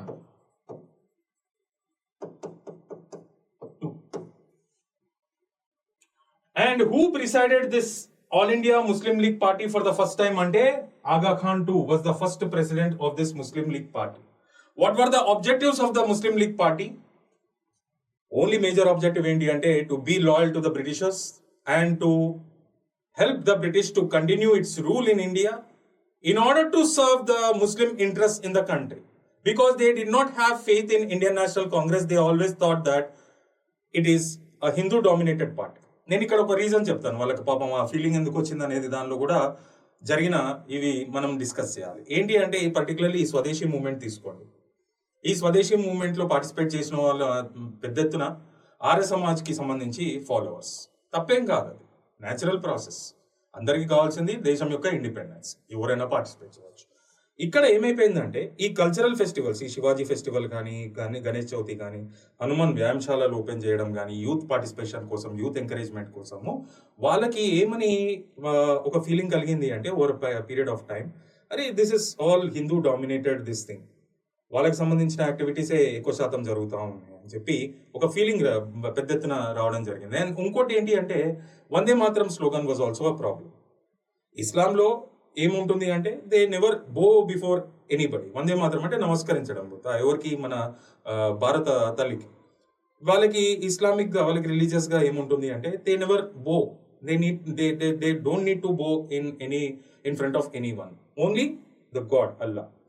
So ఇటువంటి రావడం మూలంగా ఒక భయంకరమైన గ్యాప్ మళ్ళీ ఏర్పడడం జరిగింది. నేను చెప్పేది ఫ్యాక్ట్స్. సో అందుకనే they have got that feeling that it is a Hindu dominated party and Muslim interest will not be served here. ఇంకా బ్రిటిష్ వాళ్ళు వేసే ఫ్యూయల్ యాడ్ చేస్తూనే ఉన్నారు దానికి తగ్గట్టు. అండ్ ఫైనల్లీ బ్రిటిష్ సపోర్ట్ తోనే ఆల్ ఇండియా ముస్లిం లీగ్ పార్టీ అనేది కూడా ఎస్టాబ్లిష్ అవ్వడం జరిగింది ఢాకాలో. And Sultan Mohammed Shah who had a title Aga Khan II, he became the first president అని చెప్పుకోవాలి. సో వీళ్ళ ఆబ్జెక్టివ్స్ కూడా మనకి తెలుసుకోవడం జరిగింది.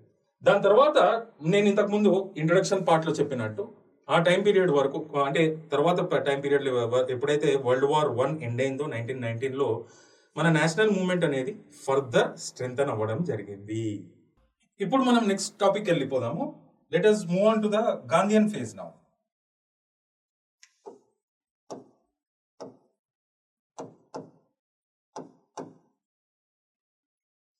So Gandhian phase was from 1920 to 1947. Mahatma Gandhi became a supreme leader. అయితే ఈయన చేపట్టిన అర్లియస్ట్ యాక్టివిటీస్ ఏంటి అంటే చంపారన్ సత్యాగ్రహ,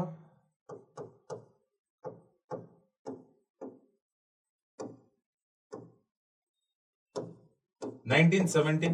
it is the beginning of Gandhi's political career అని చెప్పుకోవచ్చు. ఖేడా సత్యాగ్రహ,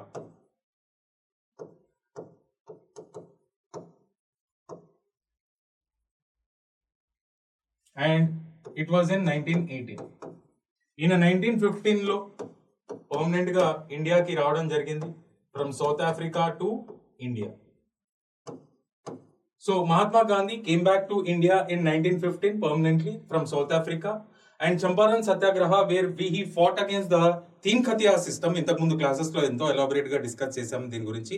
forceful cultivation of IndiGo in Champaran village of Bihar. దీనికి విరుద్ధంగానే ఒక సత్యాగ్రహాన్ని చేపట్టడం జరిగింది. It was a successful political activity and in his career అని చెప్పుకోవాలి. ఖేడా సత్యాగ్రహ ఇది గుజరాత్ లో ఒక విలేజ్ లో చేపట్టడం జరిగింది 1918లో. It was against to the high land revenues that were collected in this region despite of severe famines in this region. And దీంతోని ఆయనకి ఎంతో పాపులారిటీ రావడం జరిగింది. అండ్ ఫ్రమ్ 1920 to 1947 మనం చూసినట్టయితే 3 మేజర్ మాస్ మూవ్మెంట్స్ కి ఈయన లీడర్ అవ్వడం జరిగింది. They were non cooperation movement,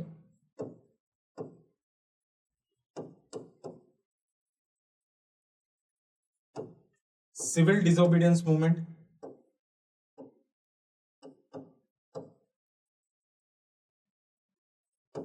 quit India movement.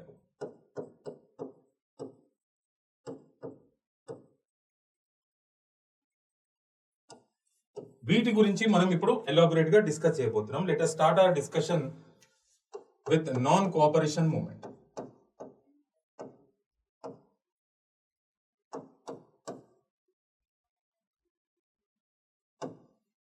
And ఇది లాంచ్ చేసింది 1920లో.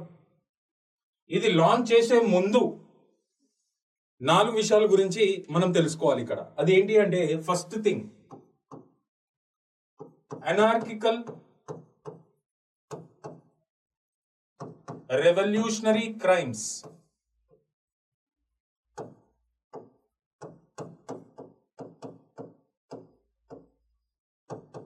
యాక్ట్ 1919. ఇది ఏంటి అంటే, this was based upon the recommendations of a commission that was headed by Justice Rowlatt. And it is popularly called as Rowlatt Act. ఇది ఏం చెప్తుందంటే, a person can be detained for any longer period and without any warrant, and that detained person need not be produced before the nearest magistrate within 24 hours. ఇది కంపల్సరీగా this is against to the fundamental rights అనే చెప్పుకోవాలి. అనార్కికల్ revolutionary crimes act అంటే ఈ revolutionary activities ని complete గా suppress చేయడానికి వీళ్ళు తీసుకొచ్చిన లెజిస్లేషన్ ఏంటి అంటే, మాకు ఎవరిపైన డౌట్ ఉంటే వారెంట్ లేకుండా వాళ్ళని అరెస్ట్ చేయొచ్చు. అరెస్ట్ చేసిన మనిషిని మేము నియరెస్ట్ మ్యాజిస్ట్రేట్ కింద ముందు 24 hours లో మేము ప్రొడ్యూస్ చేయాల్సిన అవసరం లేదు. వాళ్ళపైన ఇంటరాగేషన్ కానీ చర్యలు కానీ తీసుకునే హక్కులు మాకు ఉంటాయని చెప్పి it was completely against the fundamental right and it was completely against habeas corpus act. అదేం చెప్తుంది అంటే, a person need to be detained or arrested by producing a proper warrant, and the detained person should be produced before the nearest magistrate within 24 hours period. So it is completely against the habeas corpus act. So ikkada Gandhi demand enti ante to immediately suspend this anarchical revolutionary crimes act. So this was one demand made by Gandhi. Second enti ante ikkada Jallianwala Bagh massacre.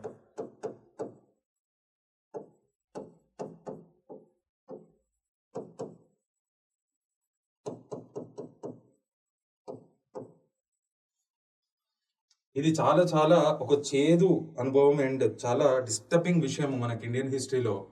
Mass execution అన్నమాట ఇది అసలు tolerate చేయవలసిన విషయమే కాదు. ఇది ఏంటి అంటే జలియన్ వాలా బాగ్ massacre. ఇంతకుముందు మనం చూసిన అనార్కికల్ రెవల్యూషనరీ క్రైమ్స్ యాక్ట్ చూసాం కదా, దాన్ని పాపులర్గా రోలెట్ యాక్ట్ అంటారు. దాని ప్రకారము ఆ డీటైన్ పర్సన్ అంటే the administration, the British police can detain any person without any warrant, and the detained person need not be produced within 24 hours before the nearest magistrate. It is completely against the habeas corpus act. And ikkada based on that revolutionary act, ఇది ఏదైతే ఉందో roulette act ని base చేసుకుని ఇక్కడ ఇద్దరు leaders ని Punjab reason లో ఇద్దరు popular leaders doctor Satyapal and Saifuddin Kitchlew,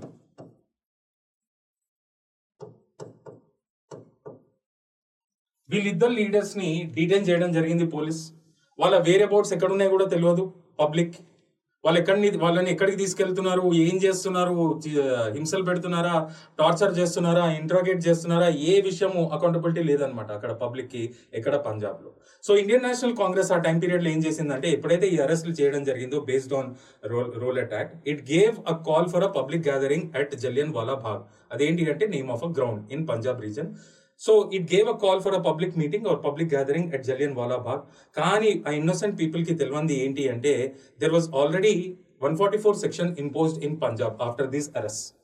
curfew అనేది ఇంపోజ్ చేయడం జరిగింది. ఆ కర్ఫ్యూ డైరెక్షన్స్ ఎవరు ఇచ్చారు అంటే అప్పుడు ఆ పంజాబ్ లో ఉన్న లెఫ్టినెంట్ గవర్నర్, ఆ పంజాబ్ రీజన్ లో ఉన్న లెఫ్టినెంట్ గవర్నర్, ఆయన పేరు రాస్తున్నాను నేను, Michael O'Dyer. He was the Lieutenant Governor of Punjab. He gave directions for a curfew like situation in Punjab region, and he imposed 144 section where people were not allowed to gather in a large number at any particular place. So it was also against the fundamental rights at that point of time. So he gave the directions and innocent people did not know about that, but still many people, hundreds of them, they have gathered in Jallianwala Bagh. And British deployed huge forces under the leadership of Brigadier Dyer. Idhar perlu kuda Dyer. Brigadier Dyer was given to task to expel those people from the ground. But what he had done, he had given order for the firing orders ivvadam jarigindi, and at least 1500 rounds of bullets were fired, and at least 1000 were shot dead at Jallianwala Bagh, and their dead bodies were made to decompose for 2 to 3 days to install the fear in the masses. It is completely unjustified. It cannot be tolerated. ఇప్పుడు కాదు ఎప్పటికీ కూడా, ఎప్పుడు British government దీనికి responsible గానే ఉంటుంది అనమాట, ఎవ్వరు మర్చిపోలేరు దీన్ని. సో ఇంత జరిగినాక there were wide level protest throughout the nation.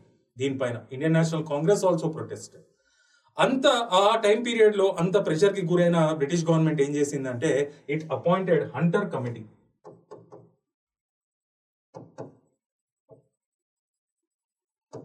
ఈ హంటర్ కమిటీ ఏం చేసింది అంటే అసలు ఏం జరిగింది తెలుసుకోమంటే అది హంటర్ కమిటీ ఈయనకి క్లీన్ చిట్ ఇవ్వడం జరిగింది. He is not at all responsible అని చెప్పింది. ఇదెక్కడినే. So people were completely unhappy with this. And Mahatma Gandhi demand ఇప్పుడు ఏంటి అంటే to immediately take severe actions on Brigadier Dyer, who was responsible for this mass killings. That is one demand. ఇక్కడ first demand ఏంటి? to immediately suspend the Anarchical and Revolutionary Crimes Act, which is also called as the Rowlatt Act. Second demand is to take immediate severe actions on Brigadier Dyer for killing thousands in Jallianwala Bagh, innocent people. Third ఏంటి అంటే government of India act 1919. దీన్ని Montek కిమ్స్ఫర్డ్ reforms అని పిలుస్తారు. వీళ్ళు మనకి world war 1 ముందు చేసిన promise ఏంటి అంటే, మీరు మాకు వరల్డ్ వార్ 1లో సహకరించండి, మేము ఒకవేళ విక్టోరియస్ అయితే మీ డిమాండ్స్ అన్ని కూడా ఫుల్ఫిల్ చేస్తాము, ఒక రెస్పాన్సిబుల్ ఫార్మ్ ఆఫ్ గవర్నమెంట్ ని మీకు చూపిస్తామని చెప్పడం జరిగింది. అది ప్రామిస్. ఎప్పుడు కూడా చరిత్ర చూసుకుంటే వీళ్ళ ప్రామిస్లు ఎప్పుడు ఫుల్ఫిల్ చేయలేదు. What they have done, they promised for providing a completely responsible form of government, but they have come up with a partial responsible form of government. Responsible form of government అంటే ఏంటి? మన government లో legislature ఉంటుంది, judiciary ఉంటుంది, executive ఉంటుంది. Judiciary independent గా act చేస్తూ ఉంటుంది. ఓకే, మనకి అందరికీ తెలిసింది. Responsible form of a government is such kind of a government where executive is responsible to the legislature. Executive అంటే మినిస్టర్స్, పోర్ట్ఫోలియోస్ ఎంజాయ్ చేసేవాళ్ళు.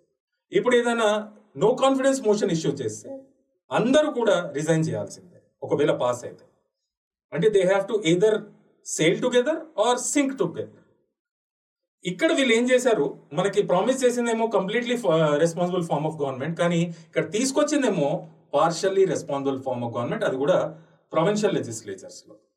దాన్నే మనము డయార్కీ సిస్టమ్ అని పిలుచుకోవాలి. ఈ డయార్కీ సిస్టమ్ ఏంటి అంటే, చూడండి ఇది అర్థం చేసుకోండి ఎంత అన్యాయమో. This also reflects in the racial discrimination.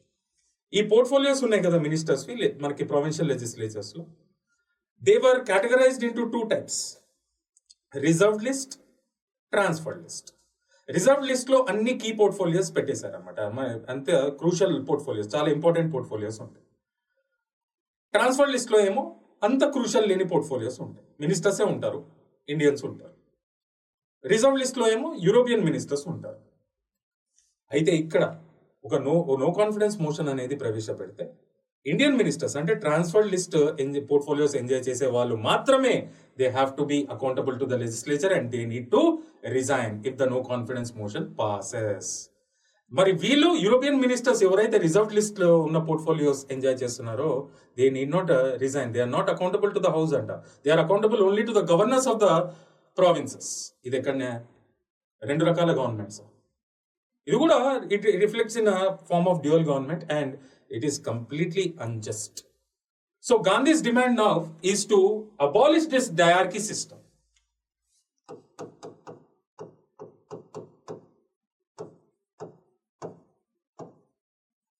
Abolish the diarchy system. అయితే ఇక్కడ 4th విషయం మనము ఇక్కడ ఏం తెలుసుకోవాలి అంటే, ఐఎమ్ రబ్బింగ్ దిస్.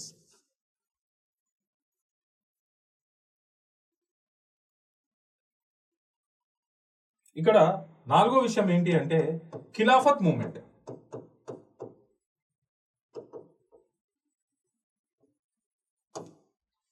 నేను ఇంతకుముందు చెప్పినట్టే క్లాస్ బిగినింగ్ లో, ఈ ఖిలాఫత్ మూవ్మెంట్ ఏంటి అంటే వరల్డ్ వార్ 1 తర్వాత ఒటమాన్ ఎంపైర్ ఏదైతే ఉందో దాన్ని డిఫరెంట్ ఫ్రాగ్మెంట్స్ గా విడగొట్టడం జరిగింది. ఆ టైం పీరియడ్ లో సుల్తాన్ ఎవరైతే ఉన్నారో ఒటమాన్ పీరియడ్ కి, ఒటమాన్ ఎంపైర్ కి, he was considered and greatly respected by all the Muslims in the world as Khalifa. Khalifa అంటే successor to prophet Muhammad, political కానీ స్పిరిచువల్ సీట్ కి కానీ వారసుడు అనమాట. సో ఆయనకి ఇది పెద్ద డిస్రెస్పెక్ట్ కాబట్టి ముస్లిమ్స్ అందరూ they raise their voice against the British. ఎందుకంటే బ్రిటిష్ అపోనెంట్ అనమాట దేనికి, టర్కీకి కానీ అటోమన్ ఎంపైర్ కి కానీ ఇక్కడ వరల్డ్ వార్ 1 లో. అండ్ బ్రిటిష్ చెయ్యి ఉంది దానిలో, ఈ ఒటోమన్ ఎంపైర్ ని డిఫరెంట్ ఫ్రాగ్మెంట్స్ గా విడగొట్టడానికి. It is disrespect to the sultan of Turkey or Ottoman empire who is respected as ఖలీఫా. సో ఈ డిస్రెస్పెక్ట్ ని మేము తట్టుకోలేము, మీ వైఖరిని టర్కీ పట్ల కానీ సుల్తాన్ పట్ల చేంజ్ చేసుకోవాలి, and you have to restore the dignity and his respect అనే ఉద్దేశంతో ఒక ఖిలాఫత్ మూవ్మెంట్ అనేది స్టార్ట్ చేయడం జరిగింది. దానిలో ఇన్స్ట్రుమెంటల్ పీపుల్ ఎవరు అంటే మొహమ్మద్ అలీ, షౌకత్ అలీ, మౌలానా అబుల్ కలాం ఆజాద్,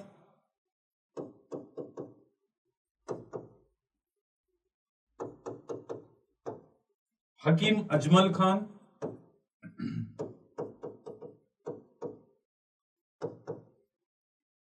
అండ్ అదర్స్.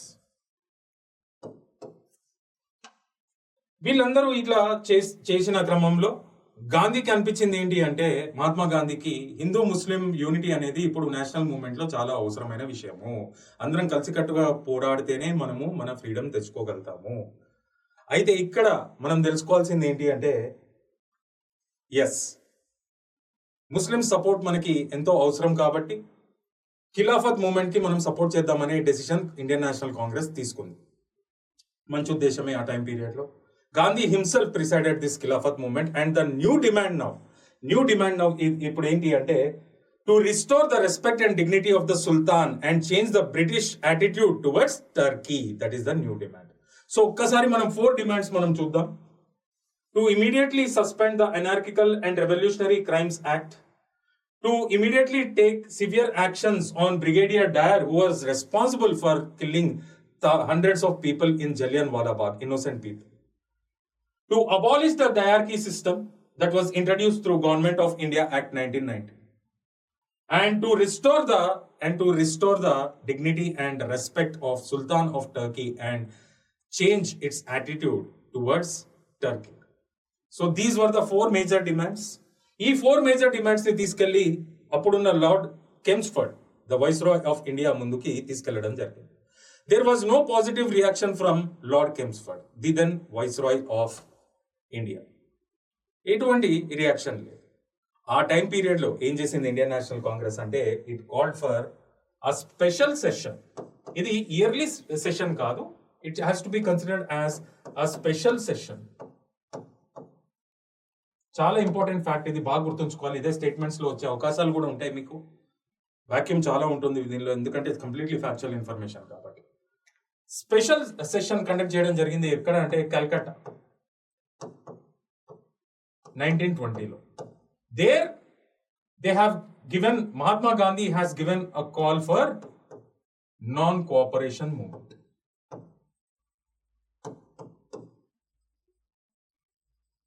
మరి ఈ సెషన్ ని ప్రిసైడ్ చేసింది ఎవరు అంటే లాలా లజ్పత్ రాయ్.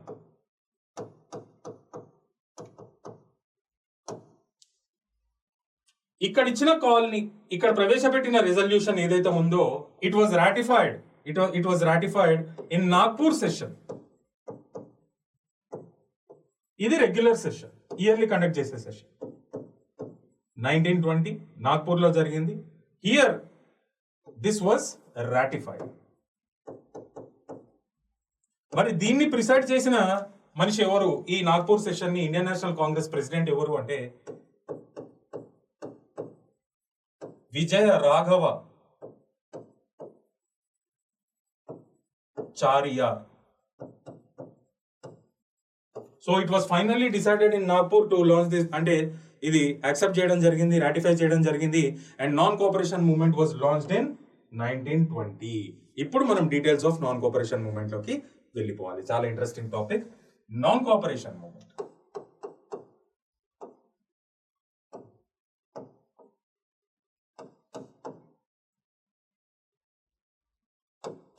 ఇది వచ్చేసింది కాబట్టి, ఇప్పుడు 1920లో లాంచ్ చేయడం జరిగింది కాబట్టి, గాంధీ ఉద్దేశం ఏంటి అంటే, ఇండియన్స్ ఇప్పటి వరకు కూడా బ్రిటిష్ అడ్మినిస్ట్రేషన్ కి కోఆపరేట్ చేస్తున్నారు, వాళ్ళకి ఇప్పుడు లెసన్ చెప్పే టైం వచ్చింది. You can not rule a country without giving respect or without satisfying the needs of the local people అనేది మనం చూపించే టైం వచ్చింది. So that cooperation, age old cooperation should be now turned into non-cooperation. అందుకనే దీన్ని non cooperation movement అని పిలుస్తారు అనమాట. ఇప్పటిదాకా కోఆపరేట్ చేస్తూ వచ్చాము, మనల్ని అనగదొక్కినారు, బానిసల్లాగా చూశారు, ఎంతో అన్యాయం జరిగింది మనకి. ఆ కోఆపరేషన్ అనేది నాన్ కోఆపరేషన్ గా మారితే ఎట్లా ఉంటుంది అనేది చూపించే టైం వచ్చింది కాబట్టి దాన్ని మనం ఏమని పిలుచుకోవాలి అంటే నాన్ కోఆపరేషన్ మూవ్మెంట్ అని పిలుచుకోవాలన్నమాట. ఇది గాంధీ ఐడియాలజీ. సో ఇక్కడ ఫస్ట్ టార్గెట్ చేసింది ఏంటి అంటే బ్రిటిష్ గూడ్స్ అండ్ సర్వీసెస్ ని టార్గెట్ చేయడం జరిగింది. This is just like Swadeshi movement but with bigger or wider social base. ఎక్కువ శాతము different sections of the society have participated in this movement. మనకి స్వదేశీ మూవ్మెంట్ చూసినట్టయితే నేషనల్ లీడర్స్ కానీ, అంటే మిడిల్ క్లాస్ ఇంటెలెక్చువల్స్ కానీ, యూత్ పార్టిసిపేషనే ఎక్కువ శాతం ఉంది. కానీ ఇక్కడ నాన్ కోఆపరేషన్ మూవ్మెంట్ చూసినట్టయితే different sections of the society have participated including the women అని చెప్పుకోవచ్చు. అయితే ఇక్కడ ఇమీడియట్ గా టార్గెట్ చేసింది ఏంటి అంటే బ్రిటిష్ టెక్స్టైల్స్.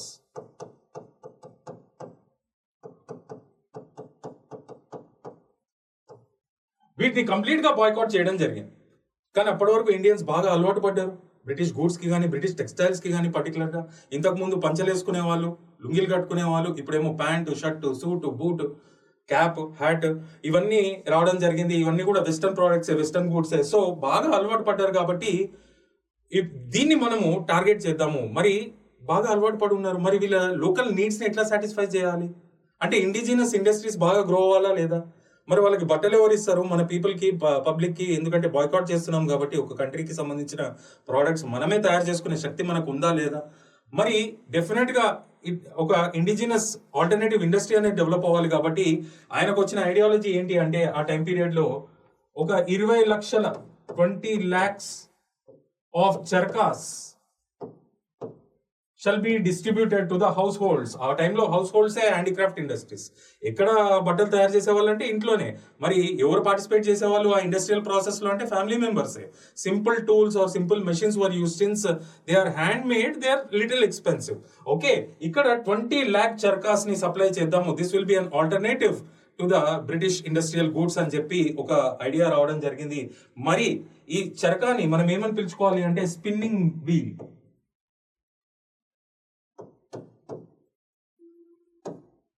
మరి వీటి కోసము డెఫినెట్ గా పైసలు అవసరం కాబట్టి ఎంత ఎస్టిమేట్ చేసుకున్నారంటే 1 crore రూపీస్ ని కలెక్ట్ చేద్దాము దీనికోసము అని చెప్పి ఎస్టిమేషన్ చేసుకోవడం జరిగింది. మరి ఈ పైసలు ఇవి ఎట్లా అక్యుములేట్ చేయాలి అంటే ఇంకో ఆలోచన రావడం జరిగింది. Mass enrolment programme to Indian national Congress party conduct చేద్దాము. ఎవరైతే జాయిన్ అవుతారో ఒక 25 పైసా కట్టి జాయిన్ అవ్వాలి. ఆ టైం పీరియడ్ లో 25 పైసా. ఓకే, ఒక మాస్ ఎన్రోల్మెంట్ ప్రోగ్రామ్ అనేది కండక్ట్ చేయడం జరిగింది. And you know what, estimated money 1 crore collect చేద్దాం అనుకున్నారు. And the collected money was 1,37 lakhs. Completely successful programme అని చెప్పుకోవాలి. And these were successfully distributed to the households and indigenous textiles started to coming to the market. It gave a big dead blow to the British industrial goods or British economy అని చెప్పుకోవాలి. And ఈ accumulated fund కి separate name కూడా ఇవ్వడం జరిగింది. దాని పేరే Tilak Swaraj fund అని పిలిచారనమాట దీన్ని. అయితే ఇది ఎంత సక్సెస్ అయిందంటే ఈ programme, just 1 year prior to the launching of non-cooperation movement, do you know the worth of British textile imports that landed in India? Total worth, just before 1 year of launching the non-cooperation movement, ఎంత worth of British imported goods వచ్చినాయి అంటే closely to 102 crores. ఆ టైంలో దాని value అంటే అంత భయంకరంగా అలవాటు పడిపోవడం జరిగింది అనమాట. అంత కోఆపరేట్ చేస్తున్నాం అనమాట బ్రిటిషర్స్ కి. Just 1 year after launching non cooperation movement. ఇది ముందేమో 102 crores. 1 year after launching the non cooperation movement, ఎప్పుడైతే ఈ ఫండ్స్ అన్ని అక్యుములేట్ చేసి చర్కాలు ప్రొడ్యూస్ చేసి టెక్స్టైల్స్ బయటకు రావడం స్టార్ట్ అయినాయో, that British imports the network దాని it fell down to 57 crores. This also shows the great success of non cooperation movement అని చెప్పుకోవాలి. ఈ స్టాటిస్టిక్స్ అన్ని మీకు తెలిస్తే ఎగ్జామ్ లో ఇవి ఒకవేళ రాయగలిగితే it gives you a very good cutting edge. So ఇది ఎప్పుడైతే అబ్జర్వ్ చేశారో హిస్టోరియన్స్ కానీ ఆ టైం పీరియడ్ లో ఉన్న కాంటెంపరీ పీపుల్ చదువుకున్న వాళ్ళు ఏమన్నారంటే the mighty British economy got shattered into pieces by charkha. Charkha ఏం చేసింది? ద మైటీ బ్రిటిష్ ఎకానమీని పీసులుగా నలిపేయడం జరిగింది అని చెప్పి ఒక కమెంట్ కూడా చేయడం జరిగింది. That also you can utilise that quote also in the answer writing part. So ఇక్కడ మన next British goods were targeted. ఇంకా ఫర్దర్ మనం చూసినట్టయితే the British courts were also targeted.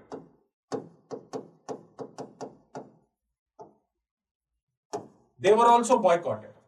ఎంతో గొప్ప చదువులు చదువుకున్న ఆ టైంలో బ్యారిస్టర్స్ చేసిన మన national leaders they gave up their law profession. మనకి మహాత్మా గాంధీ కానీ, మోతిలాల్ నెహ్రూ కానీ, చాలా మంది, వల్లభాయ్ పటేల్ కానీ, చాలా మంది they gave up their barristers అనమాట. అంటే లా ప్రొఫెషన్స్ గివ్ అప్ చేయడం జరిగింది. They boycotted the British courts also. And అంతేకాకుండా they boycotted the British legislatures.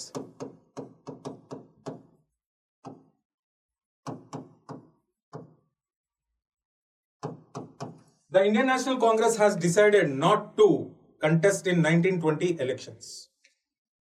Yes, they boycotted the elections or legislature entry into the legislatures also. ఇవన్నీ కలిస్తేనే non cooperation movement. నేను అందుకనే చెప్తున్నా, it is a wider concept than Swadeshi movement.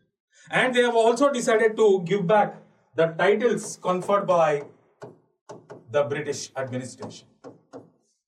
Mahatma Gandhi himself gave back his title Kaiser-e-Hind ante Emperor of India that was conferred to him by the British government. So many leaders have given back their titles. British textiles were targeted, British courts were targeted, British legislatures were targeted, the titles were given back, and many regional movements also got collaborated with non-cooperation movement. Manaki Mapila revolt, oka peasant revolt aina Kerala region lo Mapila revolt gaani, Chirala Perala movement మనకు ఆంధ్ర రీజన్లో కానీ, Akali movement in Punjab కానీ, ఇవన్నీ కూడా దీంతో part and parcel అవ్వడం జరిగింది non cooperation movement. That is the greatness of non cooperation movement. ఇది all this went on well for some years, a couple of years or some time. తర్వాత 1922లో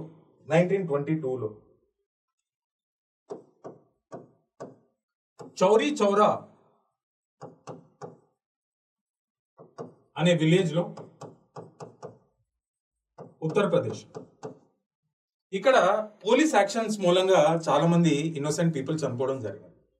ఈ villagers కి ఇంకా పీక్స్ అన్నమాట, ఇక frustration వచ్చేసింది, ఏదో ఒకటి చేయాలి, ఇప్పుడు ఈ పోలీసు వాళ్ళని పిచ్చి పిచ్చిగా చంపుతున్నారు, అన్యాయంగా చంపుతున్నారు మనల్ని అని చెప్పి మొత్తం ఒక మాబ్ అంతా కలిసి they have attacked the police station in Chauri Chaura village in Uttar Pradesh in 1922.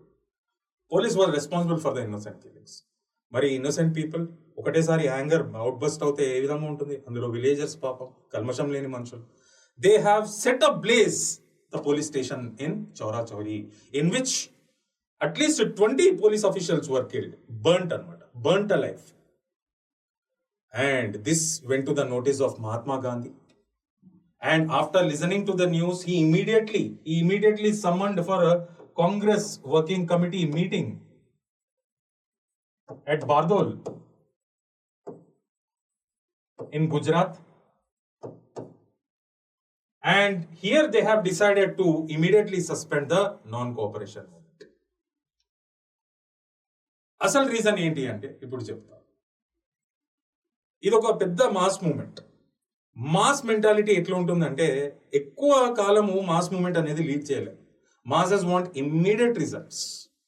A country అయినా తీసుకోండి, ఏ రీజన్ అయినా తీసుకోండి, ఏ ప్రాంతం అయినా తీసుకోండి, ఎక్కడైతే మాస్ మూమెంట్స్ జరుగుతాయో అవి వాళ్ళు చాలా ఇమ్మీడియట్ రీజన్స్ కోరుకుంటారు. అండ్ ఇక్కడ గాంధీ నోటీస్ చేసింది ఏంటి అంటే, మాస్ మూమెంట్ ఇనిషియల్ గా బాగానే క్లిక్ అయింది, బాగానే సక్సెస్ అయింది, బ్రిటిష్ గూడ్స్ ని బాగా టార్గెట్ చేసే ఇండిజినస్ ఇండస్ట్రీస్ బాగా డెవలప్ అయినాయి. కానీ slowly masses were losing their interest. Slowly they started to buy the British goods. Slowly they started to take the British services. They started to move the British codes. They started to, take up all the goods and services from the British, this thing. That was noticed. So he learned that the masses were losing interest. And he had given such a great support to the Khilafat movement because he always felt that it reflects in the Hindu-Muslim unity in the country. And this can bring a moral pressure on the British administration, and it will be like a backbone for the India's freedom struggle అని మంచి ఆలోచనే. కానీ ground లెవెల్లో చూసుకుంటే communal rights కూడా ఆగలేదు. ఒక paper లెవెల్లో లేకపోతే ఒక పైన స్థాయిలో డెఫినెట్గా హిందూ ముస్లిం యూనిటీ అనేది రిఫ్లెక్ట్ అయ్యింది. కానీ గ్రౌండ్ స్థాయిలో యాక్చువల్ లెవెల్లో కమ్యూనల్ క్లాషెస్ జరుగుతూనే ఉన్నాయి. ఇవన్నీ నోటీస్ చేసిన Gandhi, he was waiting for a right opportunity. It came in the form of Chauri Chaura incident. So he immediately summoned for a Congress working committee meeting where it was decided to immediately suspend this non-cooperation movement. ఇంకో reason ఏంటి అంటే, British ఒక step తీసుకునే ముందే మనం ఈ అసలైన ప్రెషర్ని ఆపేస్తే కొంచెం వాళ్ళు రిలాక్స్ అయ్యి ఆ ఇన్నోసెంట్ విలేజర్స్ని కూడా ఏం చేయకుండా వదిలేస్తారనే ఉద్దేశంతో కూడా ఈ నాన్ కోఆపరేషన్ మూవ్మెంట్ని సస్పెండ్ చేయడం జరిగింది. అంటే వీటన్నిటిని కలుపుకునే మహాత్మా అని పిలుచుకుంటారు అనమాట, Mahatma Gandhi. Okay, so these were the actual reasons. So we're done with the non cooperation movement. Next mass movement ఏంటి అంటే, గాంధీ లీడర్షిప్ లో civil disobedience movement.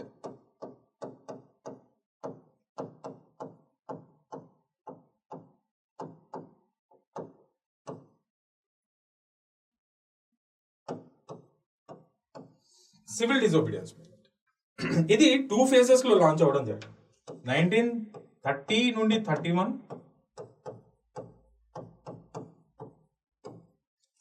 2 phases.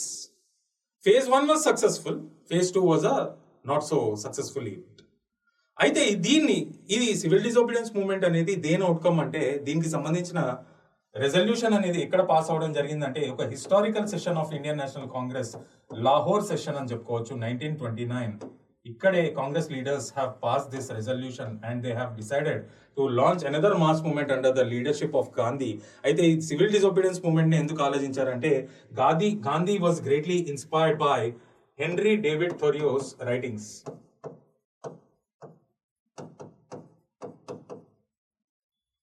He was the person who coined this concept, civil disobedience. అంటే ఏవైతే civil laws ఉన్నాయో unjustified civil laws వాటికి against గా protect చేయడము. So it is applicable only to unjustified civil laws in the country, not the criminal laws. బాగా గుర్తుంచుకోవాలి. So it is to protest against unjustified civil laws. So this concept was coined by Henry David Thoreau. His writings greatly inspired Mahatma Gandhi, and the Congress leaders knew his attitude and his ideology. So they have decided to launch another mass movement that is called as civil disobedience movement under the leadership of Gandhi. But it was left to the opinion of Gandhi. It was left to the thought of Gandhi on which civil laws have to be disobeyed in India.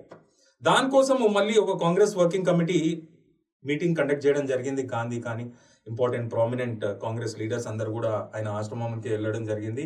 అక్కడ it was decided to disobey unjustified salt laws in the country. ఉప్పు మనకి Coast line ఎంత పెద్దగా ఉంటుంది, గుజరాత్ తీసుకుని బెంగాల్ వరకు India has got a big very huge coastline and మనకి natural reserves salt production అనేది. అటువంటి రిజర్వ్స్ ఉన్నాక కూడా Indians were harassed and Indians were restricted in producing their own salt and they were forced to buy the salt coming from London. ఇది ఎక్కడ న్యాయం?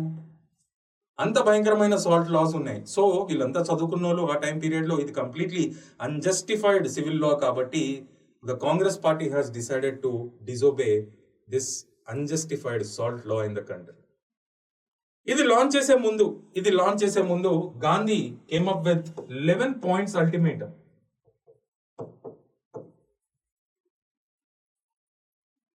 అంటే ఒక 11 డిమాండ్స్ చేయడం జరిగింది. అవి ఏంటి అంటే ఈ అన్జస్టిఫైడ్ సాల్ట్ లాస్ ని అబాలిష్ చేయాలి, నేటివ్ షిప్పింగ్ ఇండస్ట్రీ ఏదైతే ఉందో ఇండియన్స్ కే పరిమితం చేయాలి, there should be no foreign player in that, CID crime investigation department లో చాలా రిఫార్మ్స్ రావాలి, ఆర్మ్స్ యాక్ట్ లో కూడా చాలా రిఫార్మ్స్ తీసుకుని రావాలి, rupee and sterling exchange rate ని తగ్గించాలి, డిఫెన్స్ ఎక్స్పెండిచర్ పైన మీరు చాలా పైసలు ఖర్చు పెడుతున్నారు అది కూడా కట్ డౌన్ చేయాలి, ల్యాండ్ రెవెన్యూ కూడా ఒక 50% కంటే ఎక్కువ కూడా కట్ డౌన్ చేయాలి. ఎందుకంటే చాలా మంది దాని మూలంగా బాధ చెందుతా ఉన్నారు.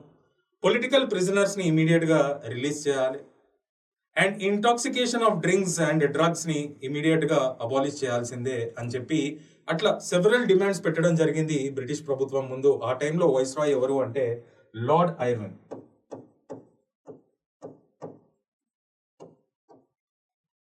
ఈయన నుండి కూడా పాజిటివ్ రియాక్షన్ ఏం లేదు.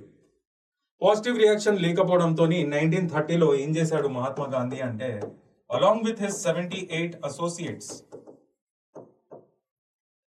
he had taken up a historical march to a coastal village called Dandi in Gujarat. దీన్ని అందుకనే చాలా పాపులర్ గా ఇండియన్ హిస్టరీలో దండి మార్చ్ అని పిలుచుకోవడం జరుగుతుంది. అక్కడికి ఎప్పుడైతే రీచ్ అయ్యాడో అక్కడ అఫీషియల్ గా సివిల్ డిసోబీడియన్స్ మూవ్మెంట్ అనేది లాంచ్ చేయడం జరిగింది. ఇంకా ఇది వైల్డ్ ఫైర్ లాగా స్ప్రెడ్ అవడం జరిగింది to the remaining Coast of India.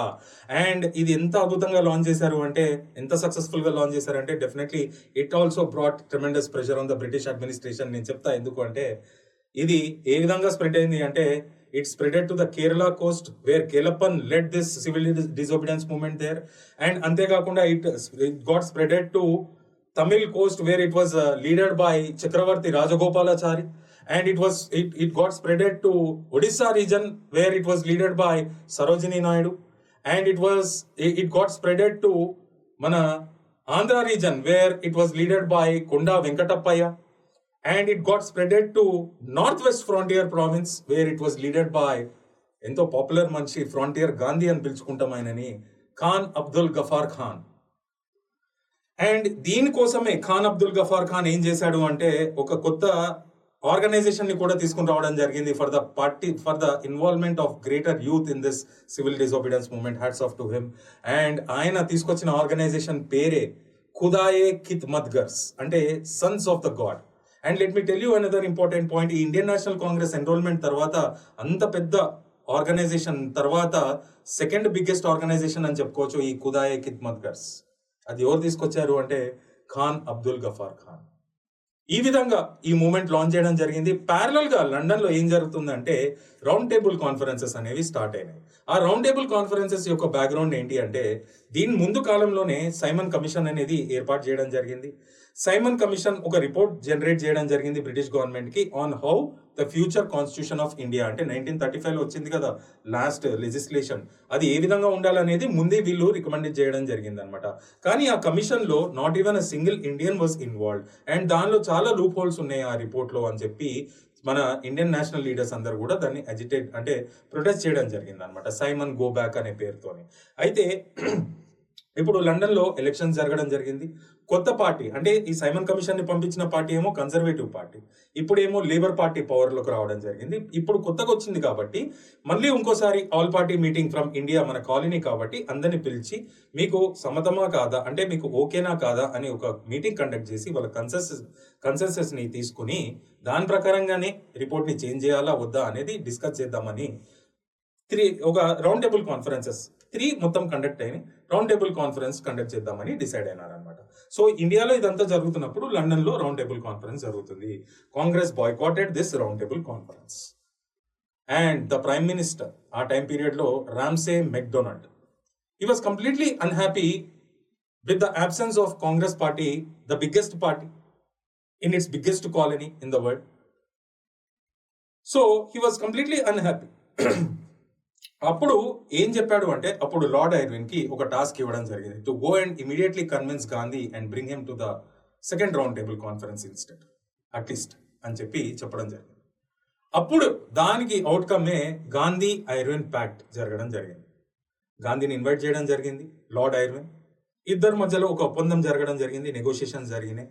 And Lord Irwin accepted to release the political prisoners, to abolish the salt laws, తక్కిన వేరే డిమాండ్స్ కూడా ఇంప్లిమెంట్ చేస్తాము, కానీ మీరు ఇమీడియట్ గా ఈ సివిల్ డిసోబీడియన్స్ మూవ్మెంట్ ని ఇమీడియట్ గా మీరు సస్పెండ్ చేసి మాతో పాటు లండన్ కి వచ్చి రౌండ్ టేబుల్ కాన్ఫరెన్స్ అటెండ్ అవ్వాలి అని చెప్పడం జరిగింది. Gandhi accepted to that. Gandhi travel to London along with Sarojini Naidu, మన హైదరాబాద్ కి చెందిన అమ్మాయి, అయితే నైటింగేల్ ఆఫ్ ఇండియా అని పిలుచుకుంటాం ఎంతో ప్రేమతోని. సో వీళ్ళు అటెండ్ అవ్వడం జరిగింది. అంతా అక్కడ నెగోషియేషన్స్ కానీ అక్కడ మీటింగ్ కానీ it was going on well. All of a sudden ఆ మీటింగ్ లో ఆ ప్రొసీడింగ్స్ లోనే Ramsay MacDonald came up with a communal award. ఈ కమ్యూనల్ అవార్డ్ ఏంటి అంటే it provided separate electorates to different communities in India. Earlier it was granted to only Muslims. The Congress party was not happy. Lucknow session లో ఒప్పుకున్నప్పటికీ తర్వాత వాళ్ళ attitude ని change చేసుకోవడం జరిగింది. Separate electorate ఏంటి అంటే ఇప్పుడు ఒక కాన్స్టిట్యుయెన్సీలో జనరల్ పబ్లిక్ అందరికీ ఒక లెజిస్లేటివ్ రిప్రజెంటేటివ్ ఉండడం జరుగుతుంది. ఏదన్నా పర్టికులర్ కమ్యూనిటీ ఉంటే ఒక మైనారిటీ లాగా వాళ్ళకి సంబంధించి కూడా సపరేట్ రిప్రజెంటేటివ్. అంటే ఇది ఎంత అన్డెమోక్రటిక్ కాన్సెప్ట్ అంటే ఒక కాన్స్టిట్యుయెన్సీలో 2-3 ఎమ్మెల్యేలు ఉండగలుగుతారా? ఉండలేరు. So Gandhi was unhappy to this communal award. ఈ came out from the meeting మధ్యలోంచే రావడం జరిగింది, వాపస్ రావడం జరిగింది ఇండియాకి వచ్చి మళ్ళీ second phase of civil disobedience movement launch చేయడం జరిగింది. And British this time it did not spare anything. And వాళ్ళు ఏం చేశారు, ఈసారి భయంకరమైన రెస్ట్రిక్షన్స్ తీసుకుని రావడం జరిగింది, అరెస్ట్లు చేయడం జరిగింది, పబ్లిక్ మీటింగ్స్ బ్యాన్ చేయడం జరిగింది, ఫార్మేషన్ ఆఫ్ అసోసియేషన్స్ బ్యాన్ చేయడం జరిగింది. Gandhi was arrested and he was imprisoned in Yerwada jail in Pune. And దీనికి ఈ కమ్యూనల్ అవార్డ్ కి విరుద్ధంగానే he had taken up fasting unto death. మీరు మీ వైఖరిని మార్చుకోవాలి, లేకపోతే నేను ఫాస్టింగ్ చేసి నా ప్రాణాలు అర్పించడానికైనా నేను సిద్ధమే అని చెప్పి ఆ ఏజ్ లో he has taken up fasting unto death. His health condition was getting deteriorated day by day. And Congress leaders got a fear that something could happen to him. And they had no other option. Particularly ఇది ఈ communal అవార్డ్ని ఎవరిని target చేసుకుని ఇచ్చారు అంటే Dalits. They had no other option and they knock down the doors of doctor B R Ambedkar, who was a face for many downtrodden sections in India. He fought like a hero for the upliftment of those sections.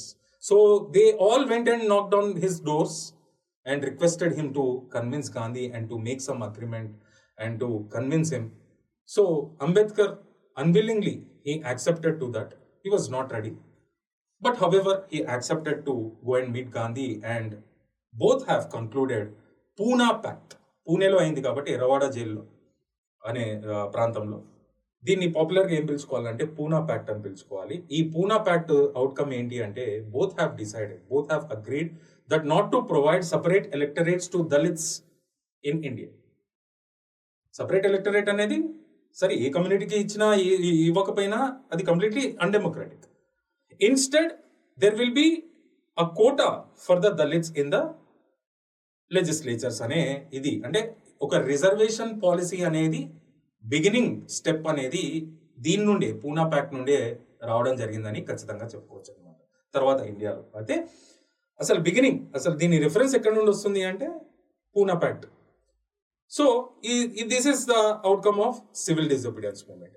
తర్వాత next mass movement ఏంటి Gandhi leadership లో conduct చేసింది అంటే quit India movement.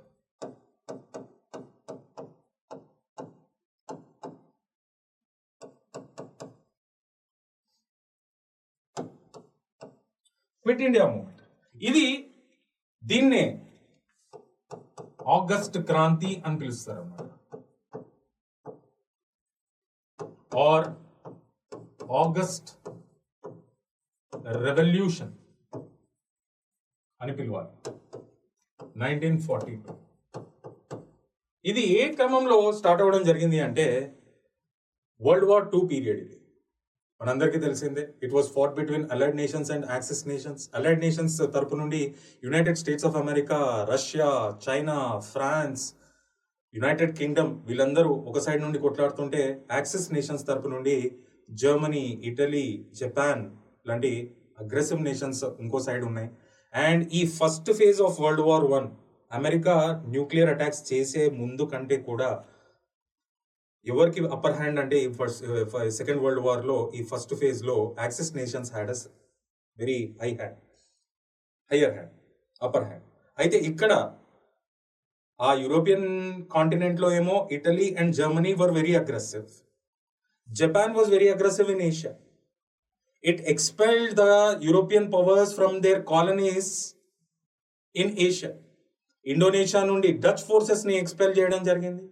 Myanmar నుండి British forces ని expel చేయడం జరిగింది. Laos, Vietnam, Cambodia నుండి ఫ్రెంచ్ ఫోర్సెస్ ని ఎక్స్పెల్ చేయడం జరిగింది. ఫిలిప్పైన్స్ నుండి యుఎస్ ఫోర్సెస్ ని ఎక్స్పెల్ చేయడం జరిగింది. అంత అగ్రెసివ్ జపాన్ మన ఇండియాని కూడా టార్గెట్ చేసింది. It conducted aerial strikes on the east coast. Yes, దీంతో ఒక కొత్త రకమైన భయం ఏర్పడింది అనమాట మన నేషనల్ లీడర్స్ కి. ఏంటి అంటే అమ్మా మళ్ళా ఇంకో దేశం నుంచి పరిపాలిస్తుందా మనం. డెఫినెట్ గా ఆ పాయింట్ లో ఉండి ఆలోచించాడు. బట్ వీళ్ళందరూ చదువుకున్న వాళ్ళందరూ కూడా అబ్జర్వ్ చేస్తూ ఉన్నారు అసలు వరల్డ్ వార్ II అసలు మన కలోనియల్ మాస్టర్స్ పరిస్థితి ఏంటి. చాలా సెట్ బ్యాక్ రిసీవ్ చేసుకున్నారు ఆ టైం పీరియడ్ వరకు. ఆ ఫస్ట్ ఫేజ్ అంతా కూడా axis nations upper hand. This is the right time again to bring pressure on the British government అని డిసైడ్ చేసుకుని they have decided to launch quit India movement. ఈ slogan quit India అనే ఇచ్చింది మనిషి ఎవరు అంటే యూసుఫ్ మెహరాలి అనే మనిషి. ఈ coined this term quit India. He was the same person who coined another term also, Simon Kopak. బాగా గుర్తుంచుకోవాలి facts. Gandhi gave a slogan as part of this movement, do or die.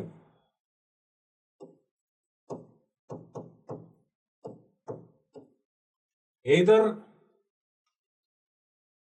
you do your best in liberating India from the clutches of British rule or die in an attempt. Do or die అనే slogan ఇవ్వడం జరిగింది అనమాట Gandhi. And ఇది ఎక్కడ launch చేయడం జరిగింది quit India movement అంటే Gowalia tank Maidan, ఒక గ్రౌండ్ లో బాంబేలో లాంచ్ చేయడం జరిగింది. దీన్నే పాపులర్ గా అందుకనే ఆగస్ట్ క్రాంతి మైదాన్ అని పిలుచుకుంటారు అనమాట. అదే గ్రౌండ్ లో గ్రాండ్ ఓల్డ్ లేడీగా మనం భావించుకునే అరుణా అసఫ్ అలీ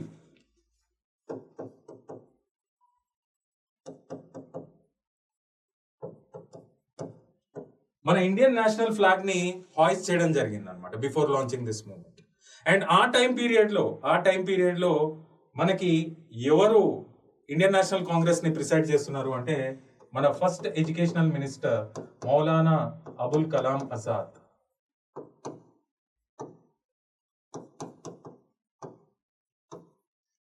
ఈ ఫ్యాక్ట్స్ అన్ని మీరు బాగా గుర్తుంచుకోవాలి. So finally Quit India movement was launched. ఇంకా మాస్ పార్టిసిపేషన్ అయితే ఇంకో నెక్స్ట్ లెవెల్లో ఉందన్నమాట. దీనిలో పెద్ద ఎత్తున masses have participated in this Quit India movement. కానీ let me tell you one point, the immediate day itself the movement became leaderless. భయంకరమైన అరెస్టులు రాత్రి చేయడం జరిగింది అనమాట బ్రిటిష్ అడ్మినిస్ట్రేషన్. ఎవరిని ఎక్కడ పెట్టారో తెలియదు, ఎవరు ఎక్కడున్నారో తెలియదు. కానీ ఈ టైం పీరియడ్లో ముందున్నట్టు అణిగిమణిగి లేరు ప్రజలు. వీళ్ళు విసిగెత్తిపోయినారు. ఇంకా particularly youth students from Banaras Hindu university, they directly gave a call to attack the public offices, to burn the railway stations and police stations. తానే జలావ్ అనే నినాదం కూడా ఇవ్వడం జరిగింది. అండ్ భయంకరమైన వైలెన్స్ కూడుకోవడం జరిగింది. ఎందుకు? ఈ బ్రిటిష్ అరెస్ట్ మూలంగానే. అరెస్ట్ చేస్తే చేసినారు, ఎక్కడున్నారో చెప్పట్లేదు. అండ్ ఈ క్రాంతి ఈ ఆగస్ట్ రెవల్యూషన్ లో at least 700 bomb explosions were noticed. At least 1,000 people were shot dead. And 1 lakh people got injured in the police lathi charge. And the people who participated in the freedom struggle were made to pay 90 lakh rupees as fines and penalties for their participation in Quit India movement at that point of time. And thousands were arrested. అందుకనే దీన్ని August revolution అని పిలుస్తారు, August Kranti అని పిలుస్తారు. And ఇది ఎప్పుడైతే ఈ British government మెల్లమెల్లగా అందరి వేరే బోర్డ్స్ బయటకు తీసుకుని రావడం జరిగిందో, people have learned that Gandhi was imprisoned and he was safe. He was detained in Aga Khan's palace in Pune. But Gandhi held British government responsible for this violence. British held Gandhi responsible for this violence. నువ్వే అసలు ఇది start చేసిందంతా, నీ మూలంగానే ఇటువంటి violence అంతా. అది కాదు యాక్చువల్లీ, గాంధీ స్టేట్మెంటే correct. Gandhi held British government for this violence. Yes, we're done with this topic also, Quit India movement. So we have elaborately discussed about non cooperation movement, civil disobedience movement and Quit India movement. And these movements that were led by Gandhi, mass movements, did not immediately give us independence, but they have paved a way for India's independence అని చెప్పుకోవాలి. మనం ఇందాక sub topics చూసినప్పుడు the last sub topic was cabinet machine.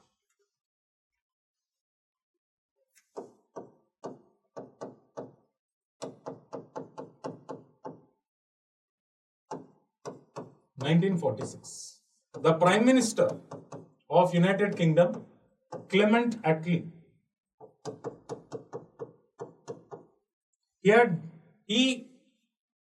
he had come up with a decision that a constituent assembly shall be established for India to frame its future constitution అని చెప్పడం జరిగింది. అది smooth గా జరగడానికి ఆయన 3 cabinet ministers ని ఒక machine పైన పంపించడం జరిగింది. ఎందుకంటే ఒక ప్లాన్ తయారు చేయండి, అది ఏ విధంగా చేయాలి, ఆ కాన్స్టిట్యూంట్ అసెంబ్లీ ఏ విధంగా ఉండాలి, you decide a plan.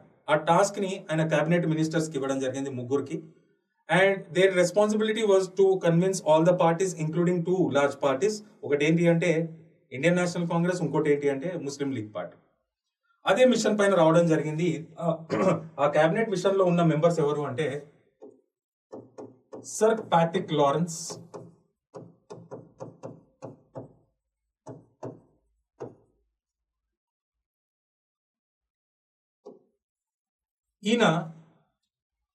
he acted as the chairperson for this mission. And other 2 members were Alexander and Sir Stafford Cripps.